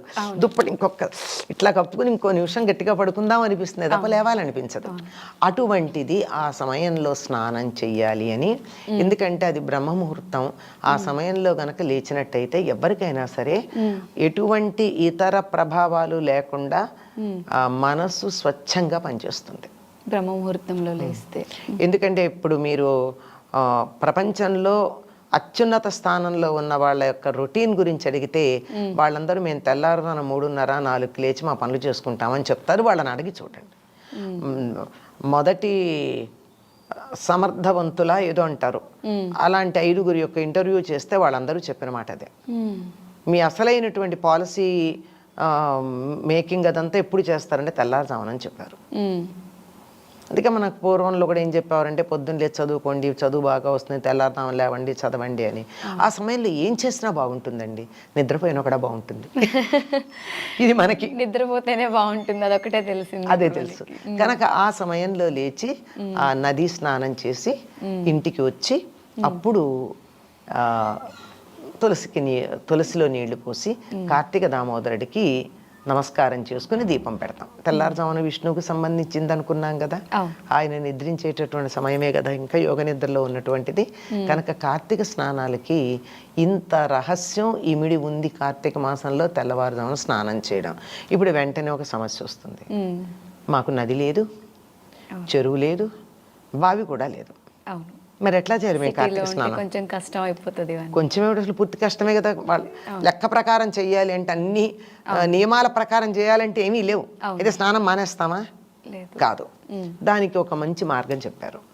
ఏమంటే మనం నీళ్లు ఏవైతే స్నానం చేయాలనుకుంటున్నామో అది రాత్రే పట్టి పెట్టుకుంటే ట్యాంక్లో నీళ్లు ఉన్నంత చల్లగా మనం బాత్రూంలో పెట్టుకున్న నీళ్ళు అంత చల్లగా ఉండవు కదా.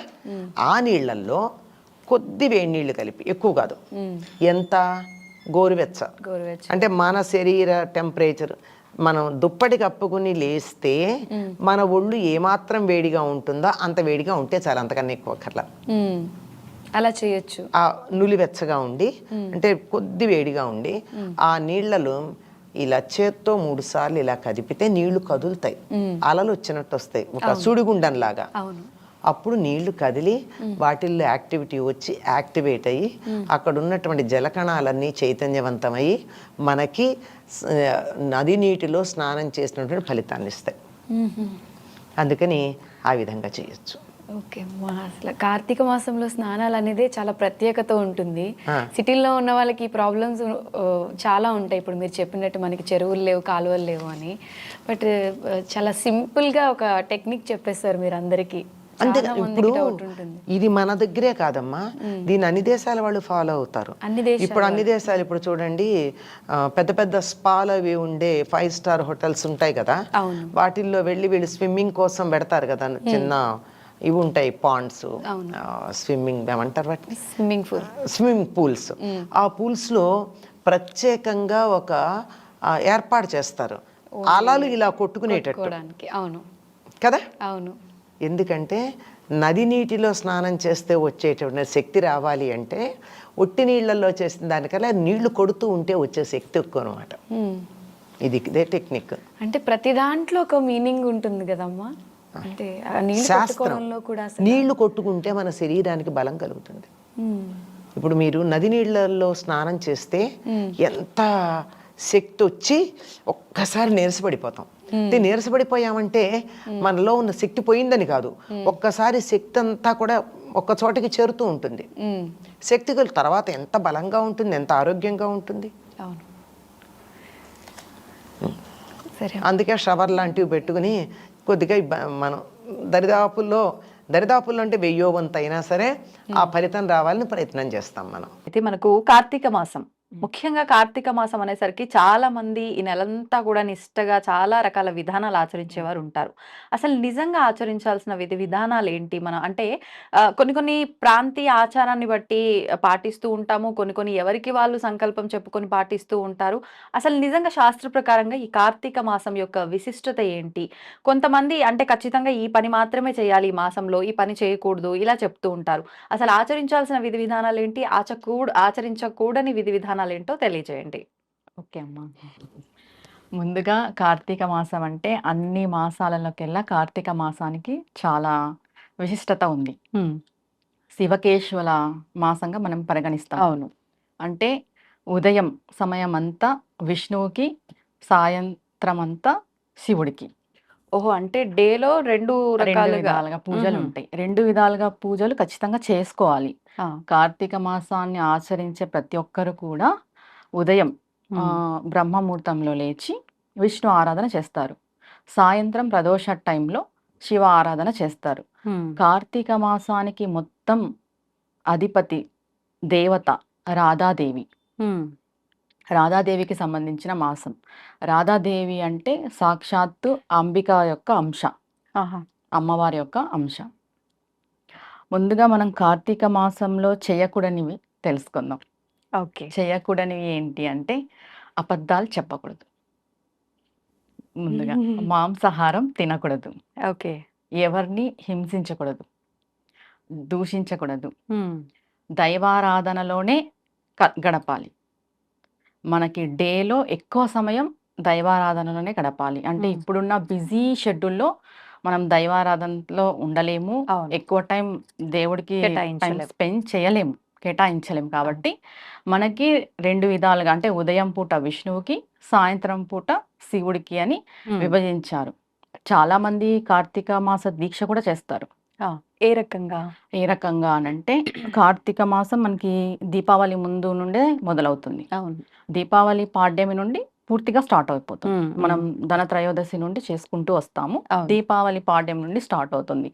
కొంతమంది పూర్తిగా ఉపవాసం చేస్తారు కార్తీక మాసం అంతా. అంటే కంప్లీట్ తినకుండా ఫలం తీసుకొని, అల్పాహారం తీసుకొని, పండ్లు, లిక్విడ్స్, పాలు ఇలా తీసుకొని నెలంతా చేస్తారు. కొంతమంది ఏకభుక్తం చేస్తారు, మధ్యాహ్నం మాత్రం తీసుకుంటారు. కొంతమంది నక్తం చేస్తారు, అంటే ఉదయం అంతా ఉపవాసం ఉండి చుక్కలు చూసిన తర్వాత భోజనాన్ని స్వీకరిస్తారు. ముందుగా చాలా మంది మేము ఉపవాసం చెయ్యాలి అని అనుకునే వాళ్ళు ఒక్కటేసారిగా కార్తీక మాసం స్టార్ట్ అవ్వగానే ఉపవాసం చేయకూడదు. దీనికి ముందు మనము తెలుసుకోవాల్సిన విషయం ఏమంటే ప్రతి నెల ఉపవాసం చేస్తూ రావాలి. అది ఎప్పుడు చేయాలి? అందరూ మనం ఏకాదశులు యథావిధిగా పాటిస్తాం. అవును. కానీ ప్రతి నెల కృత్తికా నక్షత్రం వస్తుంది కదా, సుబ్రహ్మణ్య స్వామిది, ఆ టైంలో మనం ఉపవాసం చేస్తే ఖచ్చితంగా కార్తీక మాసం అంతా ఉపవాసం ఉండగలం. ముందు అంటే ఒక రకంగా మనం తయారు చేసుకోవడం. అవును, మనల్ని మనం ప్రిపేర్ చేసుకోవడం. అది ఎందుకు కృత్తికా నక్షత్రంలోనే చేయాలి అని అంటే అన్ని దేవతలకి అధిపతి సుబ్రహ్మణ్య స్వామి, దేవసేనుడు అంటాం మనం సుబ్రహ్మణ్య స్వామిని. సుబ్రహ్మణ్య స్వామి యొక్క అనుగ్రహం మనకి సంపూర్ణంగా ఉంటే మనం ఏ దేవత ఆరాధన అయినా చేసుకోవచ్చు.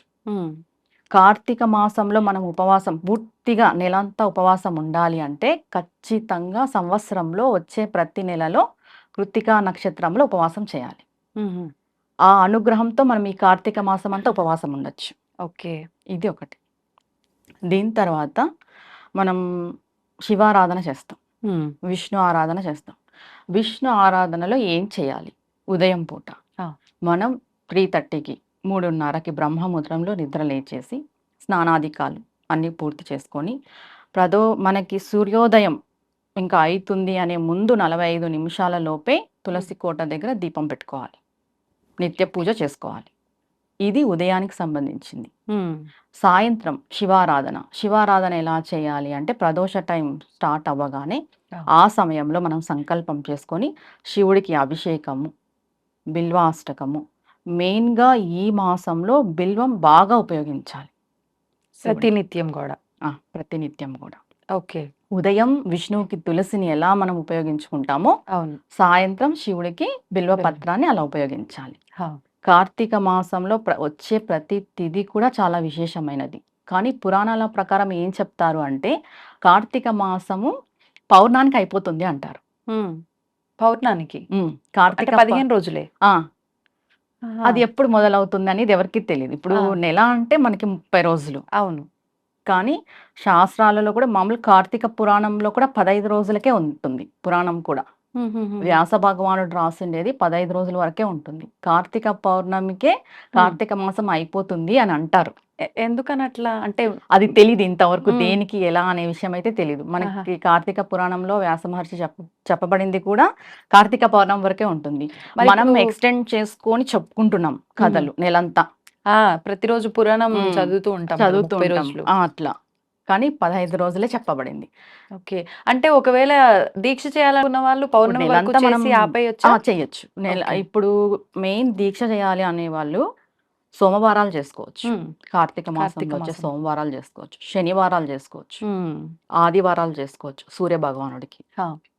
శుక్రవారం అంటే అమ్మవారికి సంబంధించింది. మెయిన్ శివకేశవులు కాబట్టి శనివారం, సోమవారం, ఆదివారం చేసుకోవచ్చు. లేదు మనం 15 రోజులు కంటిన్యూగా చేసుకోవచ్చు, నెల రోజులు చేసుకోవచ్చు. ఇది మన ఆరోగ్యరీత్యా మనం చేసుకోవాలి. ఇప్పుడు నేను ఎవరికైనా చెప్పే విషయం ఏమంటే మనం వినేసి మేము ఉండాలి అనే ఇది దానికంటే మనం మన ఆరోగ్యం పరిశీలించుకొని మన ఆరోగ్యరీత్యా మనం ఏం చేయగలము, ఎంతవరకు మనకి సహకరిస్తుంది మన ఆరోగ్యం అనేది తెలుసుకొని దాన్ని బట్టి మనం వెళ్తే సరిపోతుంది. ఓకే. ఓకే. అంతే. అంటే 15 రోజులు అంటే 15 రోజులు లేదు, మీరు అన్నట్టుగా ఎన్ని సోమవారాలు వస్తే అన్ని సోమవారాలు. ఈసారి అయితే మనకు 4 సోమవారాలు వచ్చినట్టున్నాయి. సోమవారాలు లేదు శనివారాలు అంటే శనివారాలు, ముఖ్యమైన రోజులు చూసుకునైనా ఆచరించుకోవచ్చు. సరిపోతుంది. అయితే ఇందాక చెయ్యకూడని పనుల్లో కొన్ని చెప్పారు, చేయాల్సిన పనుల్లో కొన్ని చెప్పారు. ఈ ఆచరించే వాళ్ళంతా కూడా దీక్షగా తీసుకొని 15 రోజులు ఆచరించినా లేదు ముఖ్యమైన రోజులు ఆచరించినా నెలంతా ఆచరించినా చాలా మందిలో సందేహం. ప్రతి ఒక్కరు చెప్తూనే ఉంటారు, ప్రతి సంవత్సరం ఆచరిస్తూనే ఉంటారు. అయినా కూడా తలస్నానం చేయాలా, లేదు అని అంటే పొద్దున మళ్ళీ తలస్నానం చేసి పూజ చేసినాక సాయంకాల పూజకు మళ్ళీ స్నానం చేయాలా, ఇలా రకరకాల డౌట్స్. ఒక్కసారి వాటి గురించి కూడా. ఇప్పుడు ఉపవాసంకి వచ్చేసి 8 ఏళ్ళ పిల్లవాడి వరకు ఉపవాసం చేయకూడదు, 80 ఏళ్ళు దాటిన వాళ్ళు ఉపవాసం చేయకూడదు. ఓకే. 8 నుంచి 80 మధ్య వయసు వాళ్ళే చేయాలి. అది కూడా ఆరోగ్య రీత్యా చూసుకొనే చేయాలి ఉపవాసం అనేది.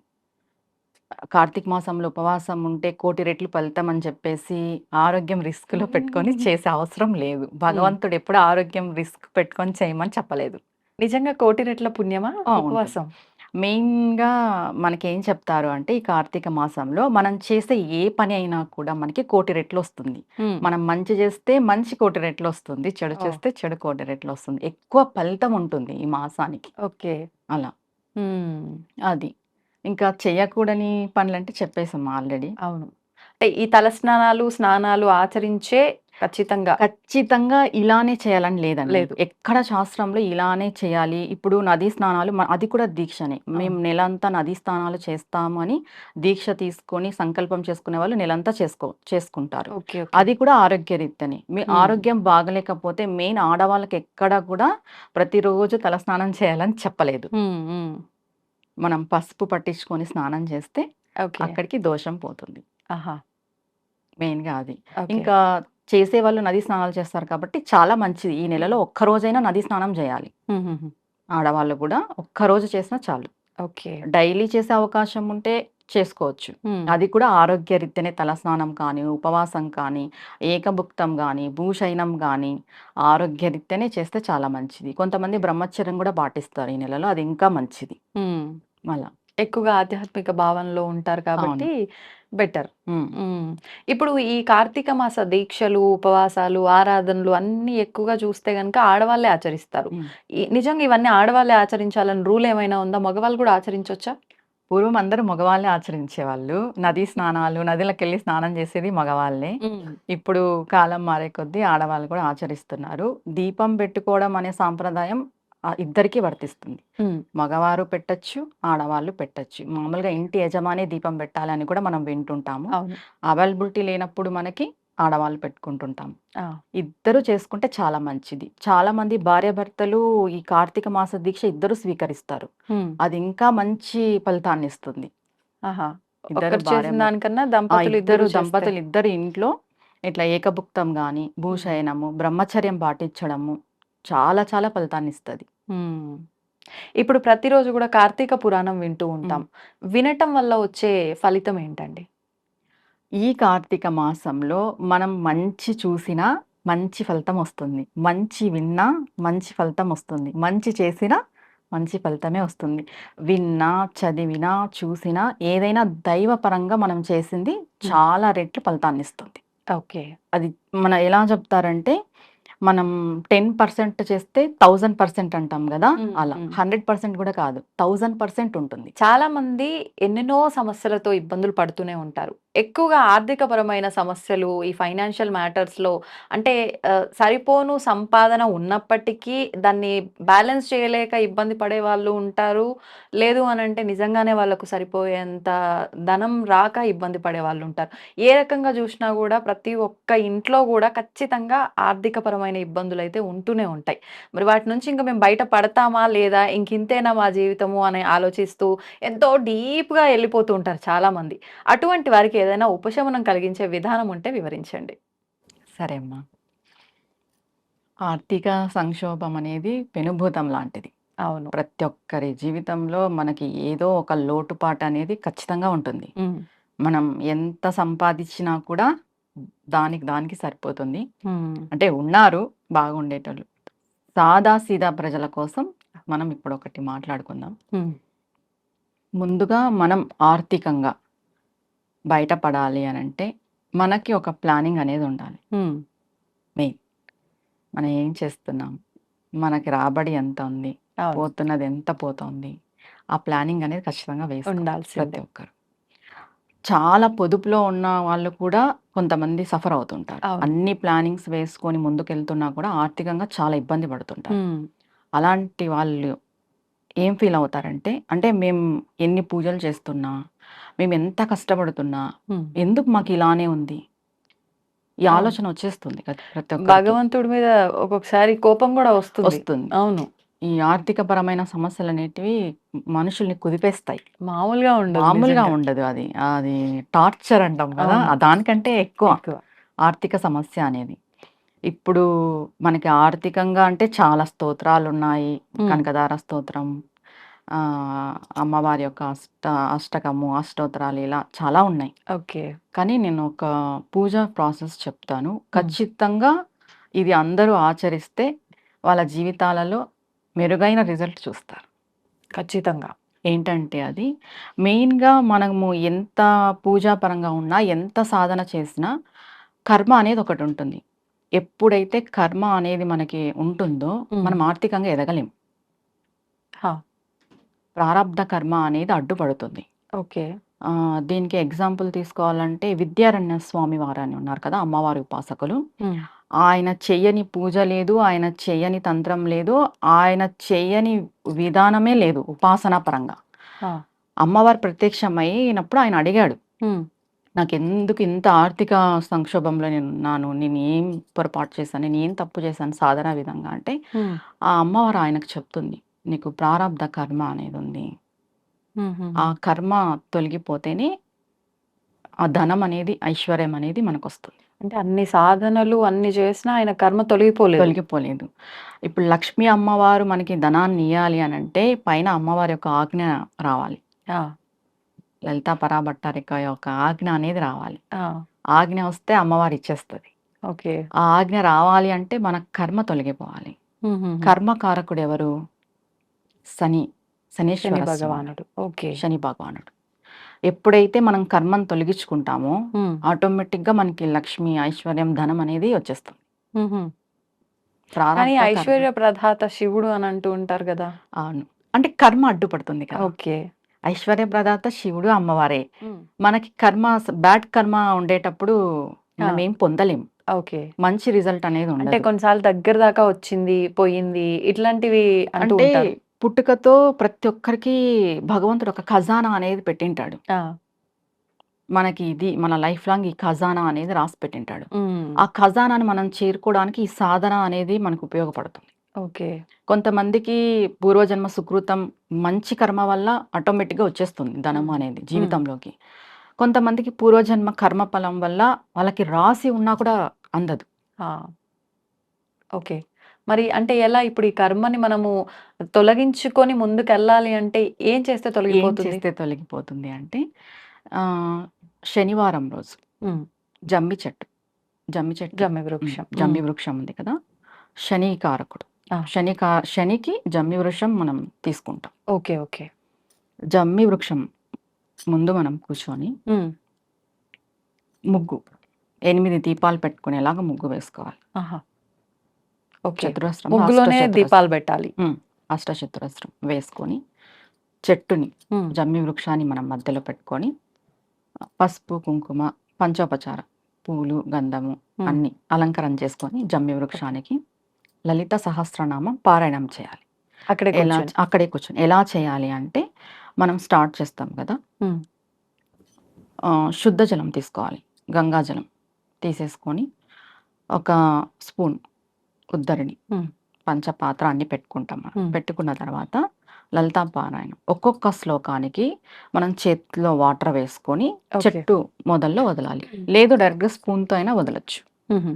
స్పూన్‌తో అయినా వేయొచ్చు. లేదంటే చేతిలో వేసుకొనైనా వదలొచ్చు. ఓకే. ఇప్పుడు ఎలా అంటే శ్రీమాత, శ్రీ మహారాజ్ఞి, శ్రీమ సింహాసనేశ్వరి, చిదగ్నికుండ సంభూత, దేవ కార్య సముద్యత అని చెప్పేసి వాటర్ వేసుకొని జమ్మి చెట్టు మొదల్లో వదలాలి.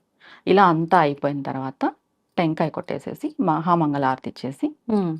స్వామి మాకున్న కర్మను తొలగించు, ప్రారబ్ధ కర్మని. శనివారం రోజు జమ్మి చెట్టులో చాలా ప్రత్యేకమైన పవర్ ఉంటుంది. శమీశ్వరుడు అంటారు జమ్మి చెట్టు. జమ్మి చెట్టుని. ఆహా! శనీశ్వరుడు కాదు. శమీశ్వరుడు. శమీశ్వరుడు. ఆహా! శమీశ్వరుడు. అంటే ఈశ్వరుడే. శనీశ్వరుడినే ఇలా పిలుస్తారా? లేదంటే లేదు. ఇక్కడ వేరే ఈశ్వరుడు ఉంటాడు ఆ రోజు. ఆహాహా! శనివారం రోజు హ్మ్. జమ్మి చెట్టులో ఈశ్వరతత్వం ఎక్కువ ఉంటుంది. ఓకే. శమి వృక్షము ఈశ్వరుడు, ఈశ్వరుడు. శమీశ్వరుడు. మామూలుగా అంటే విజయదశమి రోజు అమ్మవారి యొక్క శక్తి ఎక్కువ ఉంటుంది. అవును. అవును. ప్రతి శనివారం రోజు హుహు. జమ్మి వృక్షంలో శివుడి యొక్క తత్వం ఎక్కువ ఉంటుంది. కానీ శనివారం విష్ణుమూర్తి అంటారు గదా! జమ్మి వృక్షం శనికారకుడు. ఆ! శనికి కర్మను తొలగిస్తారు. హ్మ్. ఈ కర్మను తొలగించి ఐశ్వర్యం ఇవ్వాలి అంటే ఈశ్వరుడు. ఈశ్వరుడు. ఓకే. ఈ జమ్మి వృక్షంలో ఈశ్వరుడు ఉంటాడు. హ్మ్. జమ్మి వృక్షం వచ్చేసి సంకేతం శనీశ్వరుడికి. శనీశ్వరుడు. మనం లలితా పారాయణం చేసి ఆ ఈశ్వరుడు యొక్క తత్వంలోకి అమ్మవారి యొక్క శక్తిని వదులుతున్నాం హుహుహుహు.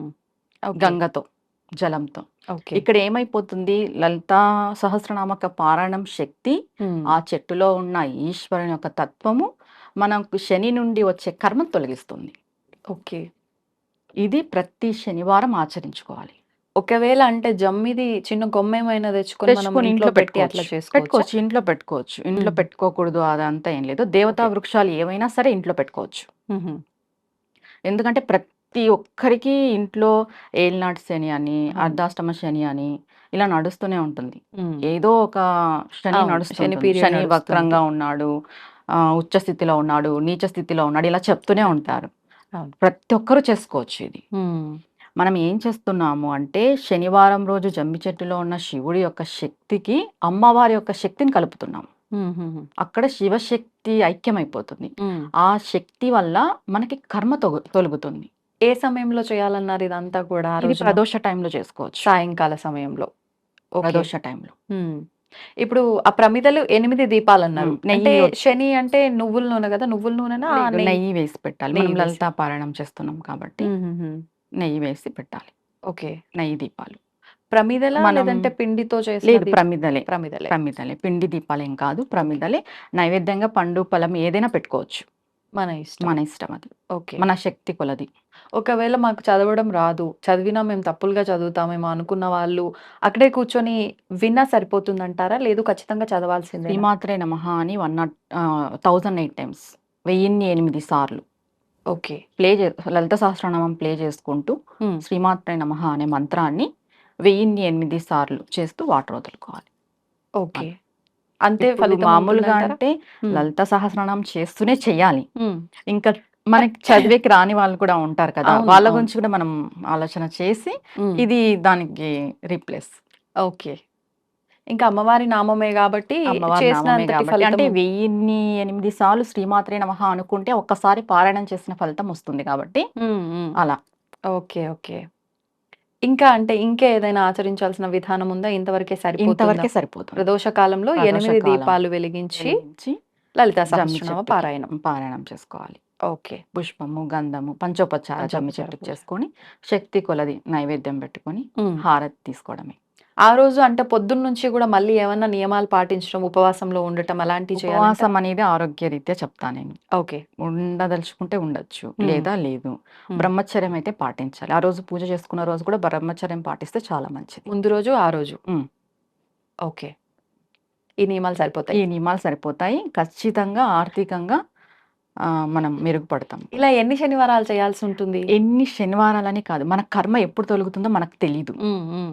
ఎన్ని శనివారాలైనా చేసుకోవచ్చు. ఇన్ని ఓకే. అనేది లిమిట్ లేదు. ఓకే. ఇప్పుడు మనకి చాలా ప్రారబ్ధ కర్మ హింసిస్తుంటుంది. హ్మ్. హ్మ్. ఇన్ని చేస్తేనే తొలగుతుందని మనకెలా తెలుస్తుంది? తెలీదు. ఒక్కొక్క టైంలో ఒక వారం చేసిన తర్వాత కూడా మనం ఆర్థికంగా మార్పు బయటపడొచ్చు. తెలుస్తుంది. ఆ! మార్పు చూస్తాం. అవును. ఒక్కొక్కసారి 7, 8 వారాలైనా కూడా తెలియకపోవచ్చు. అవునండి. అది మన కర్మానుసారం జరుగుతుంది. హ్మ్. పూజ హ్మ్. అనేది ఇంత అని లిమిట్ లేదండి. ఓకే. చేసుకుంటూ పోతే మనం మంచి రిజల్ట్ చూస్తాం. అంటే మనం పెద్దగా నియమాలు పాటించేది గూడా ఏమీ లేదు ఏం లేదు. గాబట్టి పోయిందేముంది ప్రతి శనివారం అట్లా చేసుకుంటూ ప్రదోష పోతే టైంలో చేసుకుంటే సరిపోతుంది. హ్మ్.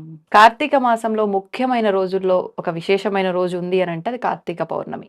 కార్తీక పౌర్ణమి రోజు డే అంతా ఉపవాసం ఉండి, సాయంత్రం పూట ఆలయానికి వెళ్ళి, అక్కడ వెలిగించే దీపాలు, ఆ 365 ఒత్తులు అని చెప్పి చేసే ఆ దీపారాధన, ఇవన్నీ మనం రెగ్యులర్‌గా చూస్తూనే ఉంటాం.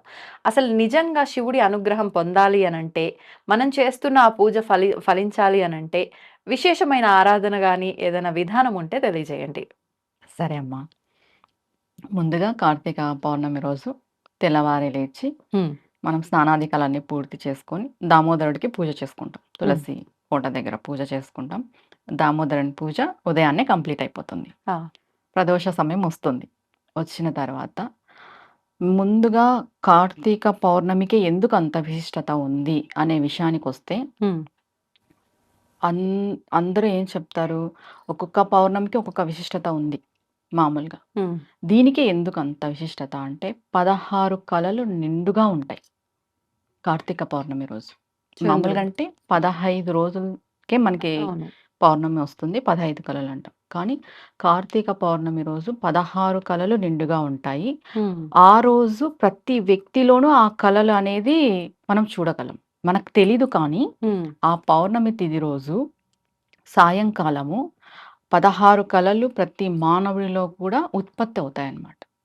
అంటే దాని ప్రభావం వల్ల ఏంటి ఫలితం? ఏంటి అంటే చంద్రుడు మనస్కారకుడు. అవును. ఇప్పుడు కొంతమందికి మనసు సరిగ్గా ఉండదు. బుద్ధి. హ్మ్. మనసు బావుంటే బుద్ధి బావుంటది. అవును. అది ఆటోమేటికల్‌గా జరిగేది. ఈ కార్తీక పౌర్ణమి రోజు మనం చేసే పూజ, దానము, ధర్మము ఏం చేస్తుందంటే మన మనస్సుని, మన బుద్ధిని మారుస్తుంది. హ్మ్. ఈ 16 కళలు వచ్చేసి హ్మ్. మనకి ఆరోగ్యాన్ని, ఐశ్వర్యాన్ని, బుద్ధిని హ్మ్. వీటన్నిటిని ఇస్తాయి. ఓకే. ప్రతా ప్రసాదిస్తాయి. హ్మ్. ముందుగా చెప్పాలంటే కార్తీక పౌర్ణమి రోజు ఏం చేయాలి? హ్మ్. శివుడి యొక్క అనుగ్రహం పరిపూర్ణంగా ఉంటుంది ఆ రోజు. ఆ! ప్రతి ఒక్కరూ శివుడికే చేస్తారు. అవును. శక్తి ఏది మరి? హ్మ్. ఆ! శివశక్తులుంటేనే గదా పరిపూర్ణ అనుగ్రహం మనం పొందేది. హ్మ్. అవునా అవును. కాదా? అవును. మనం ఇప్పుడు ఏం చేస్తామంటే శక్తిని తీసుకొస్తాం. హ్మ్. ఎలాగో శివానుగ్రహం ఉంటుంది ఆ ఉంటుంది. రోజు. 16 కళలతో కూడిన చంద్రుడిలో ఎవరుంటారు? హ్మ్. లలితా పరాభట్టారిక దేవి ఉంటది. ఓకే. మనం ఏం చేస్తామంటే శివాలయంలో దీపాలు మీరెన్ని దీపాలంటే అన్ని దీపాలు 365 ఒత్తులు కానీ, 1,00,000 ఒత్తులు, 1,00,00,000 ఒత్తులు ఇలా అంతా వెలిగించుకొని వచ్చిన తర్వాత హ్మ్. ఇంటికొచ్చిన తర్వాత టెర్రస్ పైన, మిద్ది పైన మీకు హ్మ్. చంద్రుడు కనిపించేలాగా, ఓకే. చంద్రుడి కిరణాలు పడేలాగా ఎళ్లి ఒక పాత్ర పెద్ద పాత్ర తీసుకొని పాలు, హ్మ్. క్షీరం, పాలు వేసి చంద్రుడు కనిపించేలాగా పాలల్లో. పాలల్లో. అలా కుదిరితే అలా. లేదు మేమంతా చేసుకోలేము. ఆ! చిన్న పాత్రలు. ఆ కిరణాలు పడినా చాలు.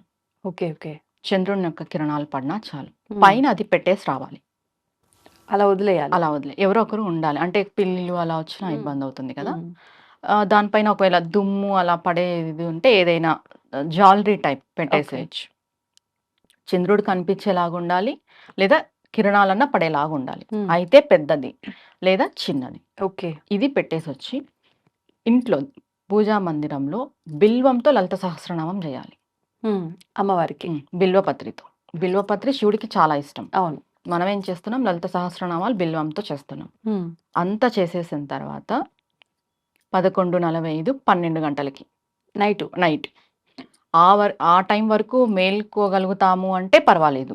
లేదు ముందే చేసుకుంటామంటే ముందే కూడా చేసుకోవచ్చు. లేదు మేము మేల్కుంటాము అన్నా మేల్కొని చేసుకోవచ్చు. లలిత సహస్రనామం పారాయణం అంతా అయిపోయిన తర్వాత పోయి చంద్ర దర్శనం పాలల్లో చేయాలి. లేదు అంటే ఎదురుగ్గా కిరణాలు పడతాయి ఆ పాలు. ఆ పాలని మనం స్వీకరించాలి. తీర్థంగా. కంప్లీట్‌గా అమ్మవారి యొక్క అనుగ్రహం మనకు కలుగుతుంది. ఓకే. ఓన్లీ పచ్చి పాలంతే. అందులో ఇంకేం కలపొద్దు. పచ్చి పాలు అనంటే మనం బెల్లం వేసుకొని తాగాలి. తాగేటప్పుడు. ఓకే. అన్నీ తాగాలనేదేం లేదు. ప్రసాదంగా ఇంటిల్లిపాది తీసుకోవచ్చు. కొన్ని తాగినా తీర్థంగా సేవించినా మనకి ఆరోగ్యం బాగుంటుంది. మన మనస్సు, మన బుద్ధి అన్నీ బాగుంటాయి. ఓకే. పిల్లలకు కూడా మంచి కళా పోషణ వస్తుంది ఇలా చేయడం వల్ల. ఒకవేళ అంటే మీరన్నట్టుగా అర్ధరాత్రి వరకు మేము ఉండలేము అనుకున్న వాళ్ళు ఒక అరగంట సేపు అలా పెట్టి తర్వాత తీసుకొని తీర్థంగా తీసుకోవచ్చు. 7:30, స్వీకరించొచ్చు. 8, 9 ఆ టైంలో కూడా మనం తీసుకొని సేవించొచ్చు ఓకే. ఆ పాలని. తర్వాత ప్రతి ఒక్కరు మంత్రం ఉపదేశం ఉన్నవాళ్ళు కానీ, నామం పట్టుకున్న వాళ్ళు కానీ, కార్తీక పౌర్ణమి రోజు మర్రి చెట్టు కింద మర్రి చెట్టు కింద జపం చేస్తే ఓకే. దానికి 1,00,00,000 రెట్ల ఫలితం వస్తుంది. ఏ సమయంలో అండి? ఏ సమయమైనా పర్వాలేదు. ఆ రోజున. ప్రదోష టైం తర్వాత. ఓకే. అంటే మర్రి చెట్టు దగ్గర దెయ్యాలుంటాయి. అది సాయంకాలం అంతా తర్వాత ఏం వెళ్ళొద్దు. లేదు. ఏముండదు. ఏం లేదు. మర్రి చెట్టుని కూడా మనం పంచపల్లాలలో ఒక వృక్షంగా మనం దేవుడికి ఉపయోగిస్తాం. అవును. ఆ రోజు మర్రి చెట్టుకి చాలా చాలా శక్తి ఉంటుంది. మనకి చెప్తాం కదా! తిథులు బట్టి ఇప్పుడు శనివారం జమ్మి వృక్షంకి ఎలా చెప్తామో, కార్తీక పౌర్ణమి రోజు మర్రి చెట్టులో అంత శివతత్వము, శక్తితత్వం 2 ఉంటాయి. ఓకే. మంత్రం ఉపదేశం ఉన్నవాళ్ళు, నామం పట్టుకున్న వాళ్ళు పోయి అక్కడ జపం చేస్తే 1,00,00,000 రెట్ల ఫలితం మనకుంటుంది. మర్రి చెట్టు కింద. ఒకవేళ అంటే ఉపదేశం లేని వాళ్ళు నామం చేసుకుంటుంటారు నామం కదా! చేసుకుంటారు. ఏదైనా ఇష్టదైవం నామం తీసుకెళ్ళి అక్కడ కూర్చొని ఎక్కువసేపు కూర్చోలేము మేము. మాకు భయం అనిపిస్తుందంటే 16 సార్లు చేసుకున్నా చాలు. అంతే. 16 చేసుకొని ఆవు పాలతో మీ యొక్క మంత్రానికి గాని, మీ యొక్క నామానికి గాని తర్పణ మొదలాలి చేతిలో. ఓకే. అయిపోయిన తర్వాత. ఒక్కొక్కసారి మనం నామం అనుకోని ఆవు పాలు చేతిలో పోసుకొని మర్రి చెట్టు కింద తర్పణ మొదలాలి. అంటే ఒక్కో నామం అయిపోగానే ఒకసారి వదలాలి. తర్పణం. క్షీర తర్పణం అంటారు అది. ఓకే. మర్రి చెట్టుకి. ఇలా చేస్తే మంత్రాది దేవత యొక్క అనుగ్రహం మనకి కలుగుతుంది. సంపూర్ణంగా కలుగుతుంది. ఓకే. మంత్రం సిద్ధిస్తుంది కూడా. కొంతమందికి చాలా సంవత్సరాలుగా చేస్తుంటారు. మంత్రసిద్ధి యొక్క ప్రత్యేకత తెలుసుకొనిండరు ఇంకా. చేస్తుంటారు కానీ ఓకే వాళ్ళకి నడుస్తుంది అనేలాగుంటుంది. కానీ ఇలా చేసిన తర్వాత మనం చూసుకుంటే దాని యొక్క ఇది అంటాం కదా! పవర్ మనకి బాగా తెలుస్తుంది. ఇప్పుడు మీరన్నట్లుగా ఉపదేశం ఉండి మంత్రం చేసిన వాళ్ళకైతే అది నిజంగా అర్థమైపోతుంది. నామం నామం పట్టుకున్న చేసుకున్న వాళ్ళకి కూడా వాళ్ళకి అర్థమైతుంది. ఏంటి ఫలితం ఏంటండి? ఇప్పుడు ఎల్లకాలము కొంతమంది గురువు లేక నామాన్నే పట్టుకొనింటారు. ఇప్పుడు ఓం దుర్గాయ నమః, నమః శివాయ, ఎవరి ఓం ఇష్ట నమో దైవానికి భగవతే సంబంధించిన నామం వాళ్ళు వాసుదేవాయ ఇలా చేసుకోవచ్చు. చేసుకుంటూ ఉంటారు కొంతమంది. అవును. ఎవరు నామం కూడా లేకున్నట్టయితే ఉండరు ఉండరు. ఈ కాలంలో. అవును. నేను అనుకుంటున్నాను. ఒకవేళ అలా లేకున్నట్టు ఉండేవాళ్ళు కూడా ఆ రోజు మీరు ఇష్ట దైవాన్ని యొక్క నామంని స్మరించుకోండి.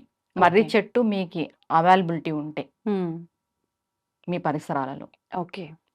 తర్వాత కార్తీక పౌర్ణమి రోజు పాలతో చేసిన పాయసాన్ని, అన్నం పాయసం భగవంతునికి నివేదన చేయాలి ఇంట్లో. ఓన్లీ పాలతో చేసిండేది. ఓకే. ఇంకా పాలు, బెల్లము, రైస్ వేసి చేస్తాం కదా! అన్నం పాయసం అంటాం అది. పరమాన్నం. భగవంతుడికి పరమాన్నం. లలితా ఓకే. పారాయణం చేసుకోవాలి బిల్వపత్రితో. ఇంట్లో బిల్వపత్రితో లలితా పారాయణము, మర్రి చెట్టు దగ్గర మాత్రం పాలతో. పాలతో తర్పణ మొదలాలి, మంత్రం అనుష్ఠానం చేసుకోవాలి, జపం చేసుకోవాలి. ఓకే. తర్వాత కార్తీక పౌర్ణమి రోజు చంద్రదర్శనం క్షీరంలో చేసుకోవాలి. క్షీర దర్శనంగా భావించాలి. అలా లేకపోతే చంద్రుని యొక్క కిరణాలు మన పాలల్లో పడేలాగా పెట్టుకోవాలి. ఓకే. ఓకే. నిజంగా చాలా కొత్త విధానం. వినటానికి కూడా బాగుంది. ఆచరిస్తే ఎలా ఉంటుందో చూడాలి ఆచరిస్తే మరి. ఇంకా బాగుంటుంది. మీరెప్పుడైనా ట్రై చేశారా ఇదంతా? మేము ప్రతి పౌర్ణమికి లలితా పారాయణం ఇలానే చేసుకుంటాము. అవునా? ఉమ్. హ్మ్. పాలల్లో చంద్రుడిని చూడడము పాలల్లో ఇదంతా చంద్రుడిని కూడా. చూడటము, ఇంకా పౌర్ణమి పూజ అని సపరేట్ గా కొన్ని పూజా విధానాలు ఉన్నాయి. అవేంటండి? అవి మరి చెప్పుకుందాం. ఓకే. అవి సరే. చాలా ప్రాసెస్ ఉంటుంది. పౌర్ణమి పూజ అనేసి శ్రీచక్రానికి పౌర్ణమి పూజ అని ఉంటుంది. శివుడికి సపరేట్ గా పౌర్ణమి పూజ అని ఉంటుంది. ఆహా! విష్ణువుకి సపరేట్ గా ఉంటుంది. అంబికకి సపరేట్ గా ఉంటుంది. దేవికి లలితా పరభట్టారిక అంటే దేవి అది కూడా. ఉపదేశం ఉన్నవాళ్ళు అలా ఏం లేదు, చేసుకోవాలా? ఎవరైనా చేసుకోవచ్చు. ఎవరైనా చేసుకోవచ్చు. పౌర్ణమి పూజ, వ్రతము, నోములు అనేటివి ఎవరైనా చేసుకోవచ్చండి. ఒక మంత్రం ఉపదేశం ఉన్న వాళ్ళు మాత్రమే, వాళ్ళకి అనుష్ఠానం పూజ సపరేట్ గా ఉంటుంది. వాళ్ళు అనుష్ఠానం పూజ చేసుకుంటారు ఓకే. అంతే. అయితే ముఖ్యంగా మనకు సూర్య భగవానుడికి సంబంధించి సూర్య నమస్కారాలు గనుక చేస్తే అంతా బావుంటుంది అని చెప్పి అంటూ ఉంటారు.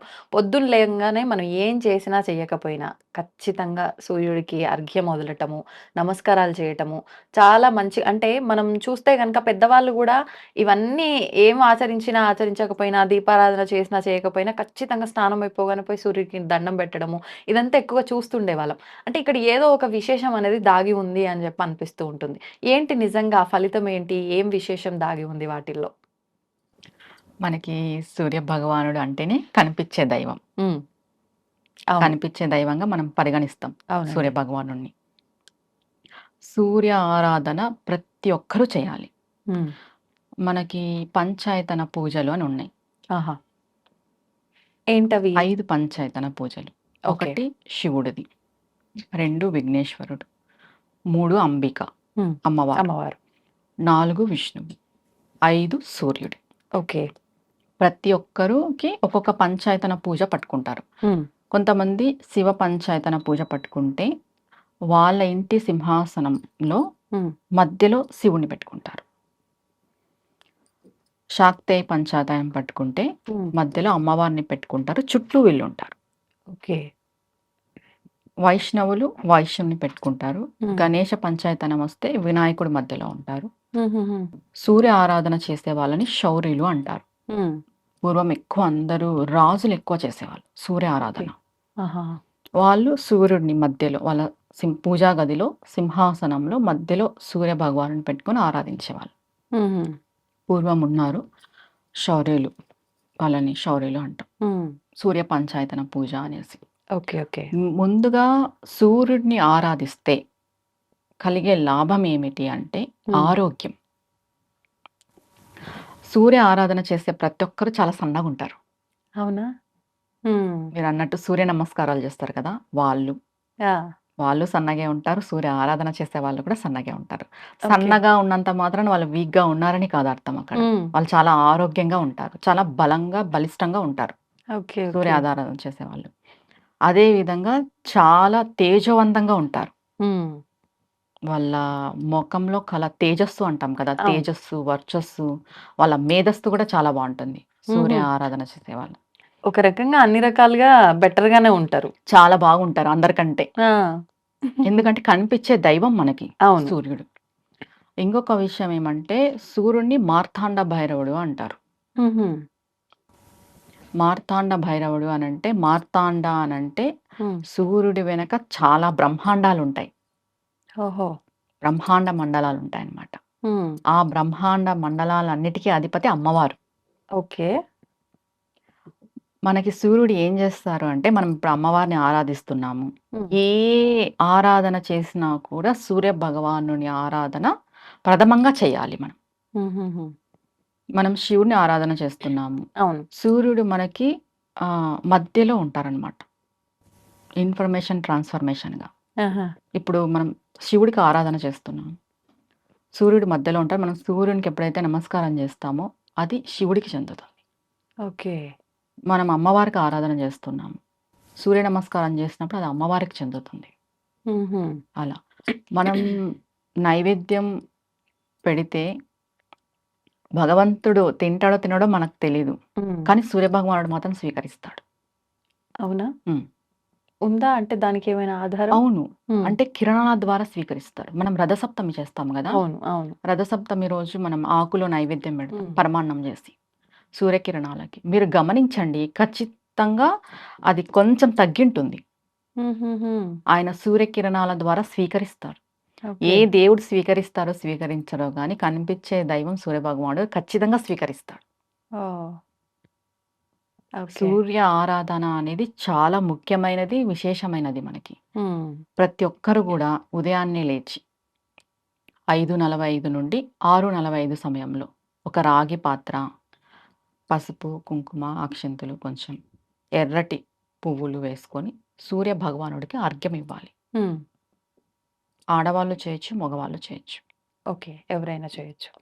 అనుష్ఠాన పరులు వాళ్ళైతే గాయత్రి మంత్రంతో చేసుకుంటారు హుహు. అర్ఘ్యం. లేదు విడిగా? హ్మ్. విడిగా ఉన్న మనకేం అనుష్ఠానం లేదు, ఉపదేశం లేని వాళ్ళైతే సూర్యాయ నమః అనుకోవచ్చు, హ్మ్. ఆదిత్యాయ నమః అనుకోవచ్చు, భాస్కరాయ నమః అనుకోవచ్చు. 11 ఓకే. సార్లు. ఆహా! 11 సార్లు. 11 సార్లు అనుకోని సూర్యభగవానుడికి జలము, గంగని అర్ఘ్యమిస్తే వచ్చినంత ఫలితము దేనికి రాదు.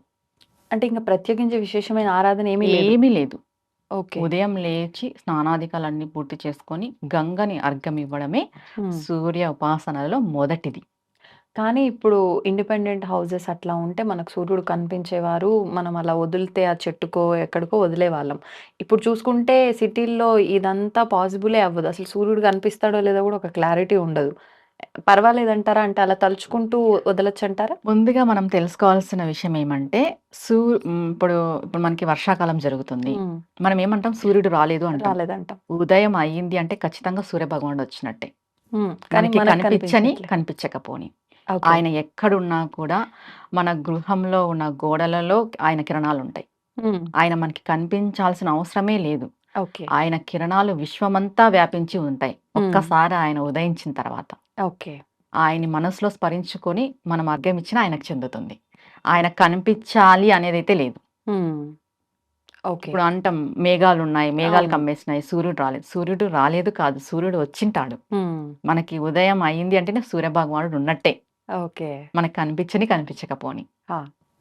ఇప్పుడు అంటే మనం ఒక టబ్ లాంటిదేదైనా పెట్టుకొని అలా తూర్పుకి చూస్తూ తులసి ఇంట్లోనే మొక్కలోకి వదలొచ్చా? లేదు తులసి అంటే? మొక్కలోకి తులసి వదలొచ్చు. మొక్కలోకి వదలొచ్చు. ఏ మొక్కలకైనా వదలొచ్చు ఓకే. అర్ఘ్యం. మెయిన్‌గా సూర్యభగవానుడి వల్లే సమస్త జీవరాశి బతుకుతుంది. అవును. పంటలు, పొలాలు, మనకి ధాన్యం, హ్మ్. సూర్యభగవానుడు లేనిదే అసలు ఏ క్రిమి, కీటకం కూడా బతకలేదు. ఆ!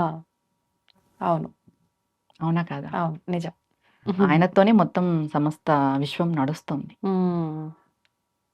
అది ఎలా అంటే ఆయన్ని నడిపిస్తుంది అమ్మవారు. ఓహ్! సూర్యచంద్రులు మనకి కనిపించే దైవాలు అయితే, మనం ఏం చెప్తాము? అమ్మవారి యొక్క తాటంకాలు సూర్యచంద్రులుగానే చెప్తాం. ఆ! అమ్మవారి యొక్క కనులు సూర్యచంద్రులుగానే చెప్తాం. అమ్మవారి యొక్క స్తనాలను కూడా సూర్యచంద్రులుగానే చెప్తాం. హుహుహు. అమ్మవారు సూర్యచంద్రుల్ని స్తనాలుగా పెట్టుకొని మొత్తం విశ్వాన్నంతటిని పోషిస్తుంది అంటారు. ఆహాహా! ఇలా ఓకే. ఓకే. బట్ ఇదంతా అమ్మవారి వర్ణనలో ఉంటుంది. ఉంటుంది. ఓకే. అంటే లలిత సహస్రనామాల్లోనా? సౌందర్య లహరిలోనా? అసలు లలిత సహస్రనామాల్లో తాటంకాలుగా చెప్తారు. ఓకే. సౌందర్యలహరిలో స్తనాలుగా చెప్తారు. హుహుహుహు. లలిత సహస్రనామంలో కళ్ళు కూడా సూర్యచంద్రుల్లాగా ఉంటాయి అని కూడా చెప్తారు అమ్మవారి కళ్ళు. ఓకే. ఓకే. హ్మ్. సౌందర్యలహరిలో అయితే స్తనాలుగా చెప్తారు. హ్మ్. ఎలా చెప్తారంటే మనకి ఒక శ్లోకం వస్తుంది. కొనక్వాంచీదామ కరికలభ కుంభస్తననత అనేసి హుహుహు. సౌందర్యలహరిలో. పరీక్షీణ మధ్యే పరిణత చరచంద్రవదన ఆ! ధనుర్బాణాన్ పాశం శృణిమపి దదానా కరతలేహి పురస్తాదస్తాన్నః పురమది తురాహో పురుషిక. అంటే అమ్మవారి యొక్క స్తనాలు ఎలా ఉంటాయి అంటే ఏనుగు యొక్క కుంభస్థలం ఎలా ఉంటుంది అలా ఉంటాయి. హుహుహు. అలా ఉంటాయి అమ్మవారి యొక్క స్తనాలు. ఓకే. ఓకే. ఆమె భుజాలు వెడల్పుగా ఉండి, హ్మ్. స్తనాలు పెద్దవిగా ఉండి, ఆమె నడుము చిన్నదిగా ఉంటుంది. హ్మ్. అమ్మవారి యొక్క ఆరాధన మనం చేస్తే అమ్మవారి మనకి ఈ శ్లోకానికి ప్రతిఫలం ఏమంటే, ఈ శ్లోకం చదివితే అమ్మవారే మనకి ప్రత్యక్షంగా కనిపిస్తుంది అంటారు సౌందర్యలహరిలో. దీంట్లో చెప్పబడింది. ఆమె ఓకే. ముఖము పరిణత చరచంద్ర వదన అంటే పూర్తిగా 16 కళలతో నిండిన చంద్రుడిలాగా ఉంటుంది. ఆమె స్తనాలు సూర్య చంద్రుడిలాగా ఉంటాయి. ఆమె పోషిస్తుంది సమస్త జీవరాశిని అనేసి. ఓకే. ప్రతి ఒక్కరు గూడా ప్రతిరోజు సూర్య భగవానుడికి అర్ఘ్యం ఇచ్చుకోండి. రాగి చెంబులో రాగి నీళ్లు, పాత్రలో, పసుపు, చెంబు అని కాదు, కుంకుమ, చిన్న గ్లాస్ అయినా గ్లాస్ అయినా పర్వాలేదు. పర్లేదు. ప్రతి ఒక్కరు గూడా సూర్య భగవానుడికి అర్ఘ్యం అనేది ఇస్తే ముందుగా మనకి ఆరోగ్యం బాగుంటుంది. ఆరోగ్యం బాగుంటే మనం సకల పనులు చేసుకోవచ్చు. అంతే. అవును. ఆరోగ్యం భాస్కరాధీనం అంటారు. మన ఖండిత. ఆరోగ్యం సూర్య భగవానుడి యొక్క ఆధీనంలో ఉంటుంది. మీరు అన్నట్టుగా ఇప్పుడు అందరూ బాగా లడ్డుగా అయిపోయి సూర్య నమస్కారాలు చేస్తే సన్నగా అవుతారని చెప్పి సూర్య నమస్కారాలు చేసే వాళ్ళు అవును. కూడా ఉన్నారు. అవును. ఎట్లాగూ భాస్కరుణ్ణి ఆరాధించిన వాళ్ళు స్లిమ్ గా ఉంటారని మీరు కూడా ఓవర్ చెప్పారు. వెయిట్ ఉండరు. ఉమ్, వాళ్ళ దాంట్లో సూర్య భగవాన్‌ని ఆరాధించే వాళ్ళ బాడీలో చెడు పదార్థం అనేదే ఉండదు. మనకి ఓకే. కొలెస్ట్రాల్ ఇవన్నీ ఉంటాయి కదా! ఉమ్, ఉమ్, ఇవేవి ఉండవు. వాళ్ళు చాలా సన్నగా ఉంటారు. ఉమ్. ఆరోగ్యంగా ఉంటారు. మెయిన్‌గా సూర్య భగవాన్‌ని ఆరాధిస్తే మేధస్సు, తెలివితేటలు కూడా చాలా బాగుంటాయి. ఓకే. అంటే ఇక్కడ భక్తి అందుకే ఉన్నవాళ్ళు. ఆదివారం టైంలో నాన్ వెజ్ తినకూడదు అంటారు. ఆదివారం మనకి రైట్. సూర్య భగవానుడి యొక్క ఆరాధన జరుగుతుంది. మనకి కనిపించే దైవం ఆయన. ఆదివారం నాన్ వెజ్ మానేయమని చెప్పడానికి కారణం కూడా ఇదే. కానీ చాలా మంది హాలిడే కాబట్టి ఆ రోజునే తినేవాళ్ళు కూడా ఉంటారు. తెలిసి తప్పు చేసేస్తున్నాం ఒక రకంగా. ముందుగా శనివారం మానేస్తాం మనం గదా! అవును. శని భగవానుడిదని. శని భగవానుడి వాళ్ళ తండ్రి సూర్య భగవానుడు. ఆదివారం కదా మానేయాల్సింది. ఓకే. అంటే శని భగవానుడి తండ్రే గొప్ప కొడుక్కే ఇంత స్థాయిలో ఉన్నాడు. ప్రయారిటీ ఇంత ఇస్తున్నప్పుడు. ప్రయారిటీ ఇస్తున్నాం, మనం తండ్రికి ఇవ్వట్లేదు. ఉమ్, సూర్య భగవానుడికి ఇవ్వట్లేదు. అవును. ఇది అందరూ తెలుసుకొని ఆదివారం పూట మాంసాహారం మానేస్తే మెయిన్ ఆరోగ్యంగా ఉంటారు. ఓకే. మన ఆరోగ్యాన్ని మనం సగం కాపాడుకున్నట్టు. ఉమ్, మాంసాహార నిషేధం వల్ల. మాంసాహారం నిషేధం వల్ల. ఇంకేమైనా ఉన్నాయా నియమాలు, కండిషన్స్? ఇది ఒకటేనా ఆ రోజున ఆదివారం. ప్రత్యేకించి? ఆదివారం ప్రతిరోజు అర్ఘ్యం ఇవ్వలేని వాళ్ళు ఆదివారం మాత్రం ఇచ్చుకున్నా చాలు. ఒక్క రోజున. ఆ రోజు సూర్య భగవానుడి ఆరాధన చేసుకొని మాంసాహారాన్ని తినకుండా ఆయన యొక్క నమస్కారాలు చేసుకున్నా కూడా మనం ఆరోగ్యంగా ఉంటాం. ఇప్పుడు ముందుగా మనకి సోమవారం రాబోతుంది. అవును. మొదటి మొదటి సోమవారం. సోమవారం. ప్రతి ఒక్కరూ తెలుసుకోవాల్సిన విషయం ఏమంటే, ఒక్క సోమవారం ఒక పూజ, రెండవ సోమవారం ఇంకొక పూజ, మూడవ సోమవారం ఇంకొక పూజ, అలా కాదు. ఆ, కార్తీక మాసంలో 4 కానీ 5 కానీ వస్తుంటాయి. మీరు సంకల్పం చేసుకోవాల్సిన విషయం ఏమంటే, ఒకటే పూజ ప్రతి సోమవారం, ఉమ్, ఒకటే నియమం, ఒకటే దీక్ష. ఓకే. నేను కార్తీక సోమవారాలలో ఈ విధంగా దీక్ష చేస్తానని సంకల్పం చేసుకోవాలి. అది ఎలా? ఉమ్, మాంసాహారం మానేయడం, భూశయనం చేయడం, బ్రహ్మచర్యం పాటించడం, ఉమ్, ఏకభుక్తము నక్తము చేయడం, లేదా పరిపూర్ణంగా ఉపవాసం చేయడం. ఓకే. జలం కూడా తీసుకోకున్నట్టు కొంతమంది చేస్తారు. అవును. అలా చేయడం, అబద్ధాలు చెప్పుకోకున్నట్టు ఉండడం, ఉమ్, మౌనవ్రత దీక్ష. అవునా? మౌనంతో ఉండాలి ఆ రోజున? చాలా మంచిది. ఓకే. చాలా చాలా ఫలితాన్ని ఇస్తుంది మౌనవ్రత దీక్ష. ఉమ్, ఉమ్, ఓకే. ఇలా మీరు దీంట్లో ఏది మేము చేయగలము, హా, మేము ఏది చేయగలము అని మీరు ముందుగా నిర్ణయించుకోవాలి. ఉమ్, ఎవరైనా సరే ఈ 4 సోమవారాలు అదే చేయాలి. ఓకే. మౌనవ్రత దీక్ష చేసేవాళ్ళు ఉమ్, ఉదయం నుండి సూర్యోదయం కాకనే స్నానం ఆచరించి సంకల్పం చేసుకోవాలి. ఉమ్, స్వామి, నేను మౌనవ్రత దీక్ష చేస్తున్నాను. ఓకే. ప్రదోష టైం వరకు 5:30 సమయం వరకు చేయాలి. పొద్దున సూర్యోదయం నుంచి సూర్యాస్తమయం వరకు. అస్తమయం వరకు చేయాలి. ఓకే. దాని తర్వాత పూజ ఉంటుంది. ఉమ్, శివారాధన చేస్తాం. ఉపవాసం కూడా ఏకభుక్తం చేసేవాళ్ళు మధ్యాహ్నం తినొచ్చు. నక్తం చేసేవాళ్ళు చాలామంది సోమవారం నక్తమే చేస్తారు. అవును. ఉదయం అంతా ఉపవాసం ఉండి పూజ అంతా అయిన తర్వాత చుక్కలు చూసి ఉమ్, భోజనం భుజిస్తారు. ఉమ్, ఇలా చేసుకోవచ్చు. ఓకే. సోమవారాలు పూజ చేసుకోవాల్సిన వాళ్ళు, ఉమ్, శివారాధన చేయవలసిన వాళ్ళు ఉదయం ఖచ్చితంగా విష్ణువుకి చేయాలి. ఆహా, ఇది కార్తీక దామోదర మాసం కాబట్టి అవును. ఖచ్చితంగా సోమవారం అయినా కూడా శివుడికి అని అనుకోకుండా విష్ణువుకి కూడా పూజ చేసుకొని ఉమ్, సాయంత్రం ప్రదోష టైంలో శివలింగం ఉంటే పంచామృత అభిషేకం ఇంట్లో శివలింగం పెట్టకూడదు అంటారు, పెట్టుకోవచ్చు అంటారా? పెట్టుకోవచ్చు. ఏ సందేహము లేకోకుండా పెట్టుకోవచ్చు. ఓకే. శివారాధన చెయ్యని ఇల్లు కానీ, శివారాధన చెయ్యని ఊరు కానీ శ్మశానంతో సమానం. పెట్టుకోకూడదు అనేదే లేదు. మీరు చిన్నది పెట్టుకుంటారా, పెద్దది పెట్టుకుంటారా అది అది మీ ఇష్టం. ఇప్పుడు ఓకే. మామూలుగా ఇంట్లో బొటికిన వేలంతానే పెట్టుకోవాలి అని చెప్తారు. అలా అయినా పెట్టుకోవచ్చు. శివ సాలగ్రామాలు ఉంటాయి. అవును. బాణలింగేశ్వరులు ఇప్పుడు దొరుకుతున్నారు కదా, అలా పెట్టుకోవచ్చు. ఓకే. ఏంటంటే సాయంత్రం ప్రదోష టైంలో పంచామృత అభిషేకం చేసుకోవచ్చు. లేదు మేము పంచామృత అభిషేకం చేసుకోలేము, శుద్ధ జలం, శుద్ధ జలంతో అభిషేకం చేసుకోవచ్చు. ఓకే. తర్వాత విభూది జలం, విభూది జలంతో చేసుకోవచ్చు. ముందుగా శివుడికి ఇష్టమైనది విభూది. విభూది జలంతో చేసినా చాలు. తర్వాత పూజ ఎలా చేయాలి? శివాష్టోత్తరము, రుద్రము, నమ్మకము, చవకము ఇవన్నీ చేస్తూ ఉంటారు. అలాగే బిల్వ అష్టోత్తరం కూడా చదవాలి. ఓకే. కార్తీక మాసంలో బిల్వ అష్టోత్తరం చాలా చాలా మంచిది చేసుకుంటే, శివాష్టోత్తరంతో పాటు. దానికి 108 బిల్వపత్రి పెట్టుకోవాలి. ఇంకొకటి ఈ ముందుగా చెప్పాల్సిన విషయం ఏమంటే బిల్వపత్రిని మనం 11 సార్లు ఉపయోగించుకోవచ్చు. అంటే ఒకసారి పూజ చాలా మందికి చేసినా తెలీదు. మళ్ళీ ఇప్పుడు ఇవాళ మనం పూజ చేస్తాము, రేపటి రోజు దాన్ని వాటర్లో కడిగేసి మరి మనం ఉపయోగించుకోవచ్చు. అలా 11 సార్లు 11 రోజులు ఉపయోగించుకోవచ్చు. బిల్వపత్రికి ఆ శక్తి ఉంది. ఓకే. ఈ రోజు ఉపయోగించాము తీసేయాలి, అది వాడకూడదు, నిర్మాల్యం అనేది లేదు బిల్వపత్రికి. ఓకే. 11 సార్లు ఉపయోగించుకోవచ్చు మనం. నిజంగా కొత్త విషయం విన్నా.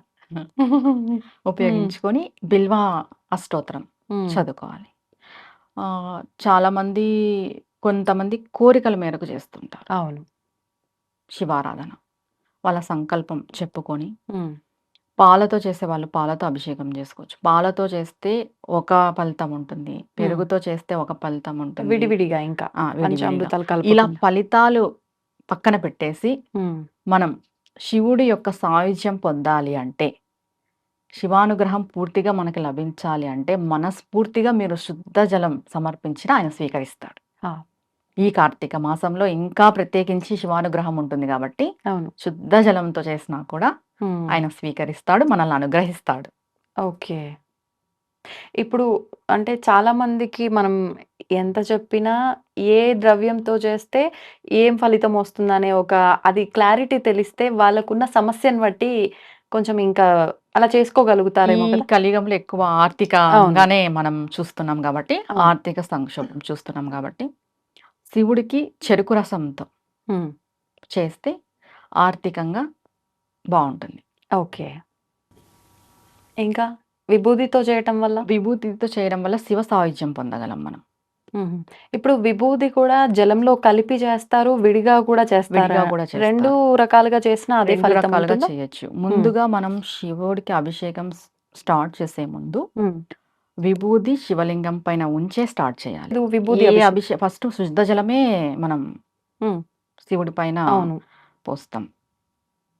శివుడికి సమర్పించేది శుద్ధ జలమే అవును. కాబట్టి ముందుగా మనం విభూది శివలింగం పైన ఉంచి దాని తర్వాత అభిషేకం చేయాలి శుద్ధ జలంతో. దాని తర్వాత పాలతో పెరుగుతో చేసుకోవచ్చు. ఓకే. అంటే ఇప్పుడు ఒక 2-3 రకాల అభిషేకాలు చేసుకోవాలి అనుకున్నప్పుడు ప్రతి అభిషేకం అయిపోయిన తర్వాత మళ్ళీ జలంతో అభిషేకించిన తర్వాత ఇంకో ద్రవ్యంతో చేయాల్సి అవును. ఉంటుందా? ఇప్పుడు ముందుగా మనం విభూది పెట్టేస్తాము, శుద్ధ జలం వేస్తాం శివలింగం పైన, అది పక్కకు తీసేసుకుంటాం. ఇప్పుడు పంచామృతాలతో చేయాలనుకుంటాం, పాలు అభిషేకిస్తాం, తర్వాత శుద్ధ జలం వేయాలి. ఒక స్పూన్ అన్న ఓకే. శుద్ధ జలం సమర్పించాలి. పెరుగుతో అభిషేకం చేస్తాం, దాని తర్వాత శుద్ధ జలం సమర్పించాలి. కంటిన్యూస్గా పాలు పెరుగు తేనె అలా వేసుకుంటూ వెళ్ళకూడదు. ఎందుకని? ఎందుకనంటే శుద్ధ జలం సమర్పిస్తే అక్కడికి మీరు పాలాభిషేకం చేసిన ఫలితం. ఓహో. పెరుగుతో చేసిన తర్వాత అది పెరుగుతో చేసిన ఫలితం, నెయ్యితో చేసిన తర్వాత నెయ్యితో చేసిన ఫలితం వస్తుంది. ఓకే. ఓకే. సపరేట్ ఫలితంగా వస్తుంది. అన్ని కలిపి వేస్తే రాదు.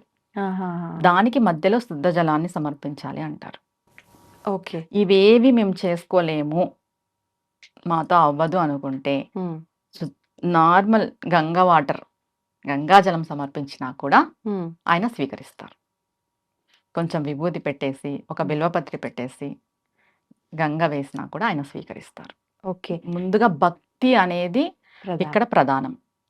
మనం ఎంత వైభవంగా చేస్తాము, ఉమ్, ఎన్ని అభిషేకాలు చేస్తాము, ఎన్ని పండ్ల రసాలు ఉపయోగిస్తాము అనేది కాదు. ఉమ్, మనకి శివుడి యొక్క అనుగ్రహం కలగాలి అంటే భక్తి ఓకే. మన మనస్సు నిండా ఆ శివుడు నిండిపోయి ఉండాలి. ఉమ్, అవును.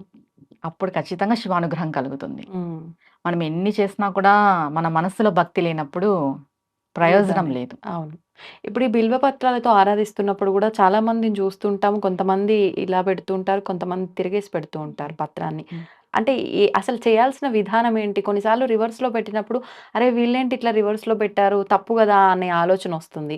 కొన్ని సందర్భాల్లో ఎవరైనా చెప్పినప్పుడు అలా పెడితే ఒక ఫలితం, ఇలా పెడితే ఒక ఫలితం అంటారు. అసలు వాస్తవం ఏంటండి? ఎలా అయినా పెట్టొచ్చండి. హ్మ్. ఇలానే పెట్టాలనేది ఏం లేదు. అంటే ఈయన తగిలితే లక్ష్మీ కటాక్షం కలుగుతుంది అంటారు. అంటే స్వామి సైడ్ అది కాడ ఉండేటట్టు కాడ పెట్టాలా? ఇట్లా ఆహా! రివర్స్‌లో ఓకే. తగిలిందని. ఇట్లా ఆకు ఇలా ఉంటుంది కదా! హ్మ్. హ్మ్. పైకి ఆకు వచ్చేసి కింద ఇలా వస్తుంది కదా! అవును. ఈయన టైపులో.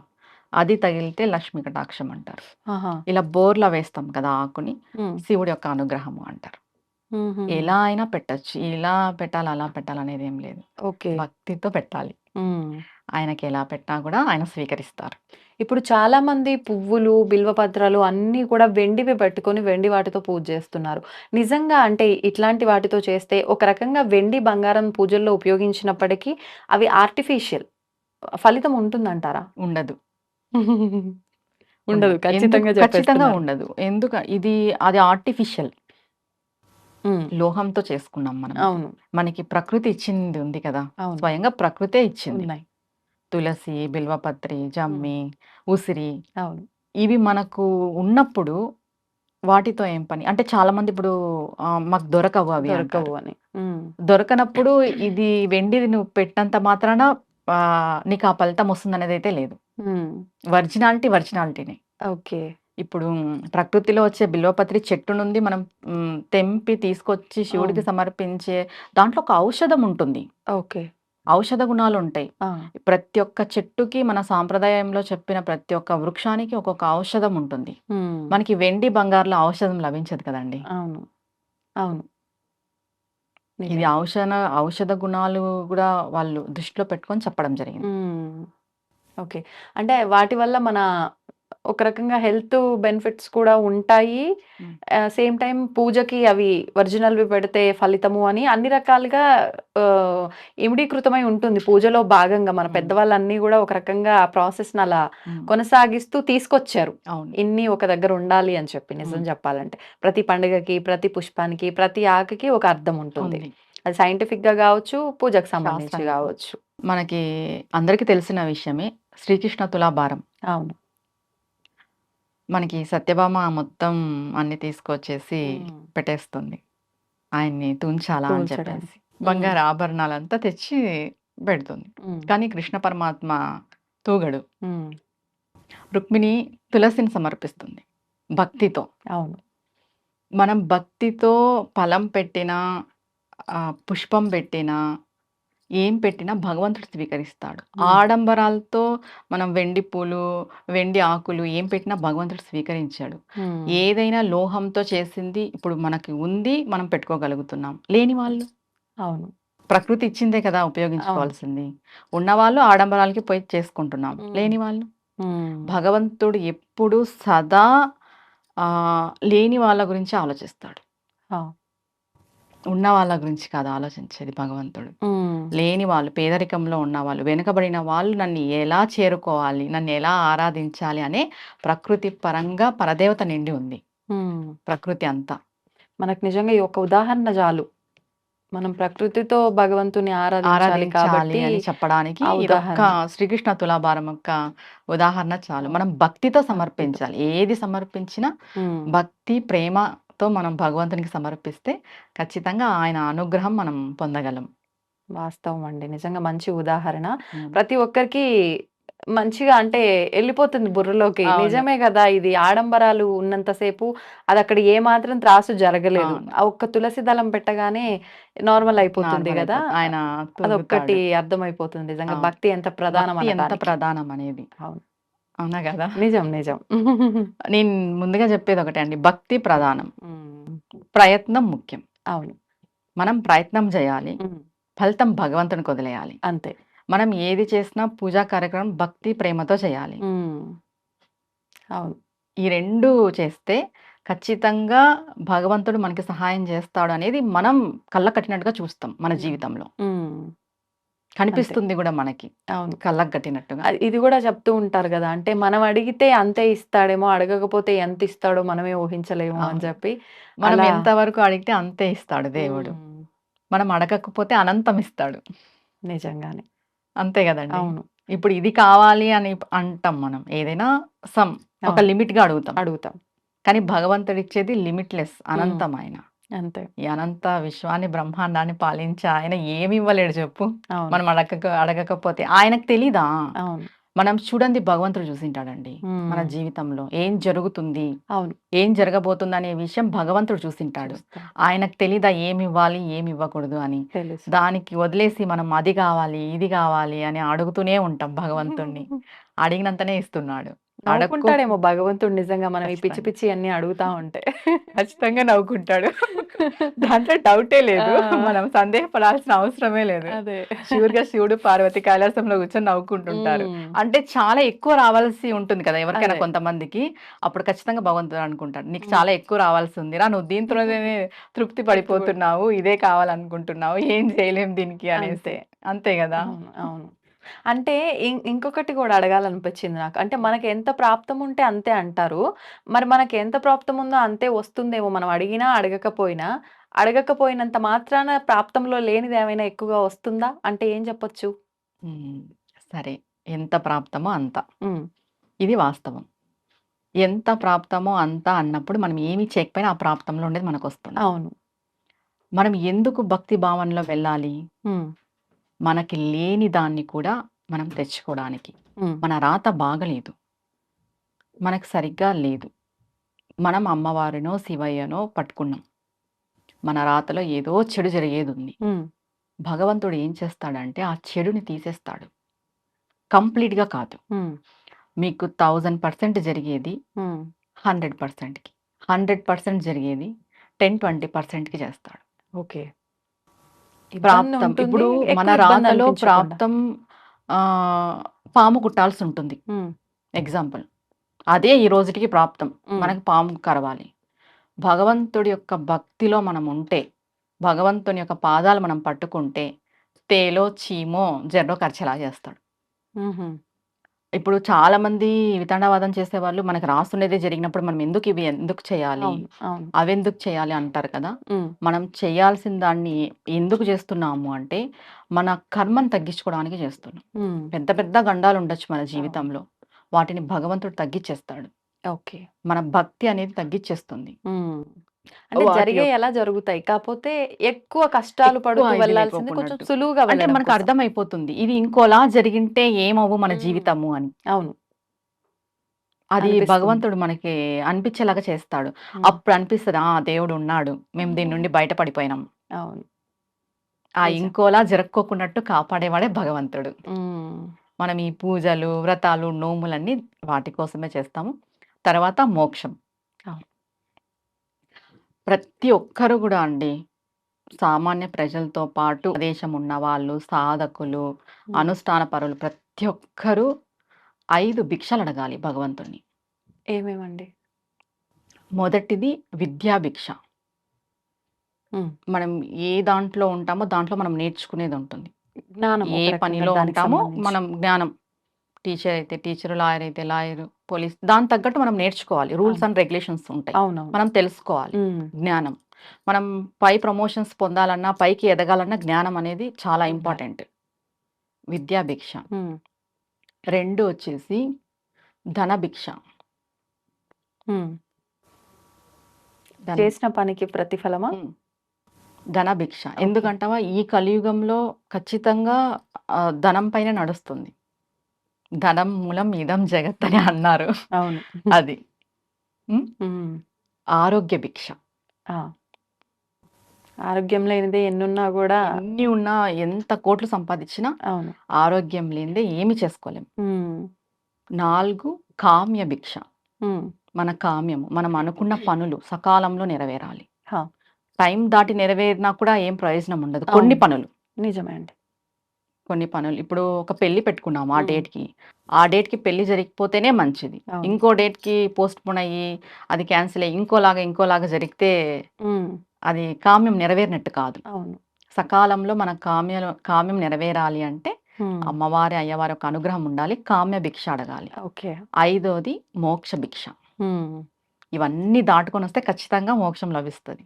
ఓకే. మోక్షం ఖచ్చితంగా అడగాలి మనం. ఎందుకంటే ప్రతిసారి ఈ సంసార సాగరము, క్రిమి కీటకాలు, జంతులాగా జన్మలు ఎత్తి ఎత్తి ఎత్తి విసిగిపోయేదానికంటే ఒక్కసారి మోక్షం ఉంటే వీటి నుండి మనం పూర్తిగా బయటపడిపోతాం. ప్రతి ఒక్కరు పూజ అయిపోయిన తర్వాత, ఏ పూజ నిత్య పూజ కానీ, మనం సంకల్ప పూజలు కానీ, వ్రతాలు కానీ ఏవి చేసిన తర్వాత కూడా 10 నిమిషాలు హారతి అంతా ఇచ్చేసిన తర్వాత 10 నిమిషాలు కూర్చొని మంత్రం అనుకోవద్దు, ఏమి అనుకోవద్దు. మగవాళ్ళు అయితే దోసిళ్ళు పట్టాలి ఓకే. ఈ 5 భిక్షలు అడగడానికి. ఆడవాళ్ళు అయితే కొంగు పట్టాలి. కొంగు పట్టుకొని ఈ 5 భిక్షలు మాకు ఇవ్వమ్మా అని అడగాలి. ఇప్పుడు భిక్ష అనేది ఎందుకు వాడుతున్నాము అంటే మనం ఎవరిని అలా అడగలేం, అవును. కానీ భగవంతుని అడగగలం. మనం అడిగేది ఎవ్వరు చూడరు కూడా, ఓన్లీ భగవంతునికి మనకి మాత్రమే తెలుసు. అది భగవంతుడి ముందు మనం ఎంత అవును. మోకరిల్లిపోయి మనం అడిగితే భగవంతుడు ఖచ్చితంగా మనకి మార్గం చూపిస్తాడు, అనుగ్రహం మనకిస్తాడు. అది అవును. ప్రతి ఒక్కరు చేయాల్సిన పని పూజ అయిపోయిన తర్వాత, నిత్య పూజ అయిపోయిన తర్వాత ప్రతిరోజు ఈ 5 భిక్షలు అనేటివి అడగాలి. ఓకే.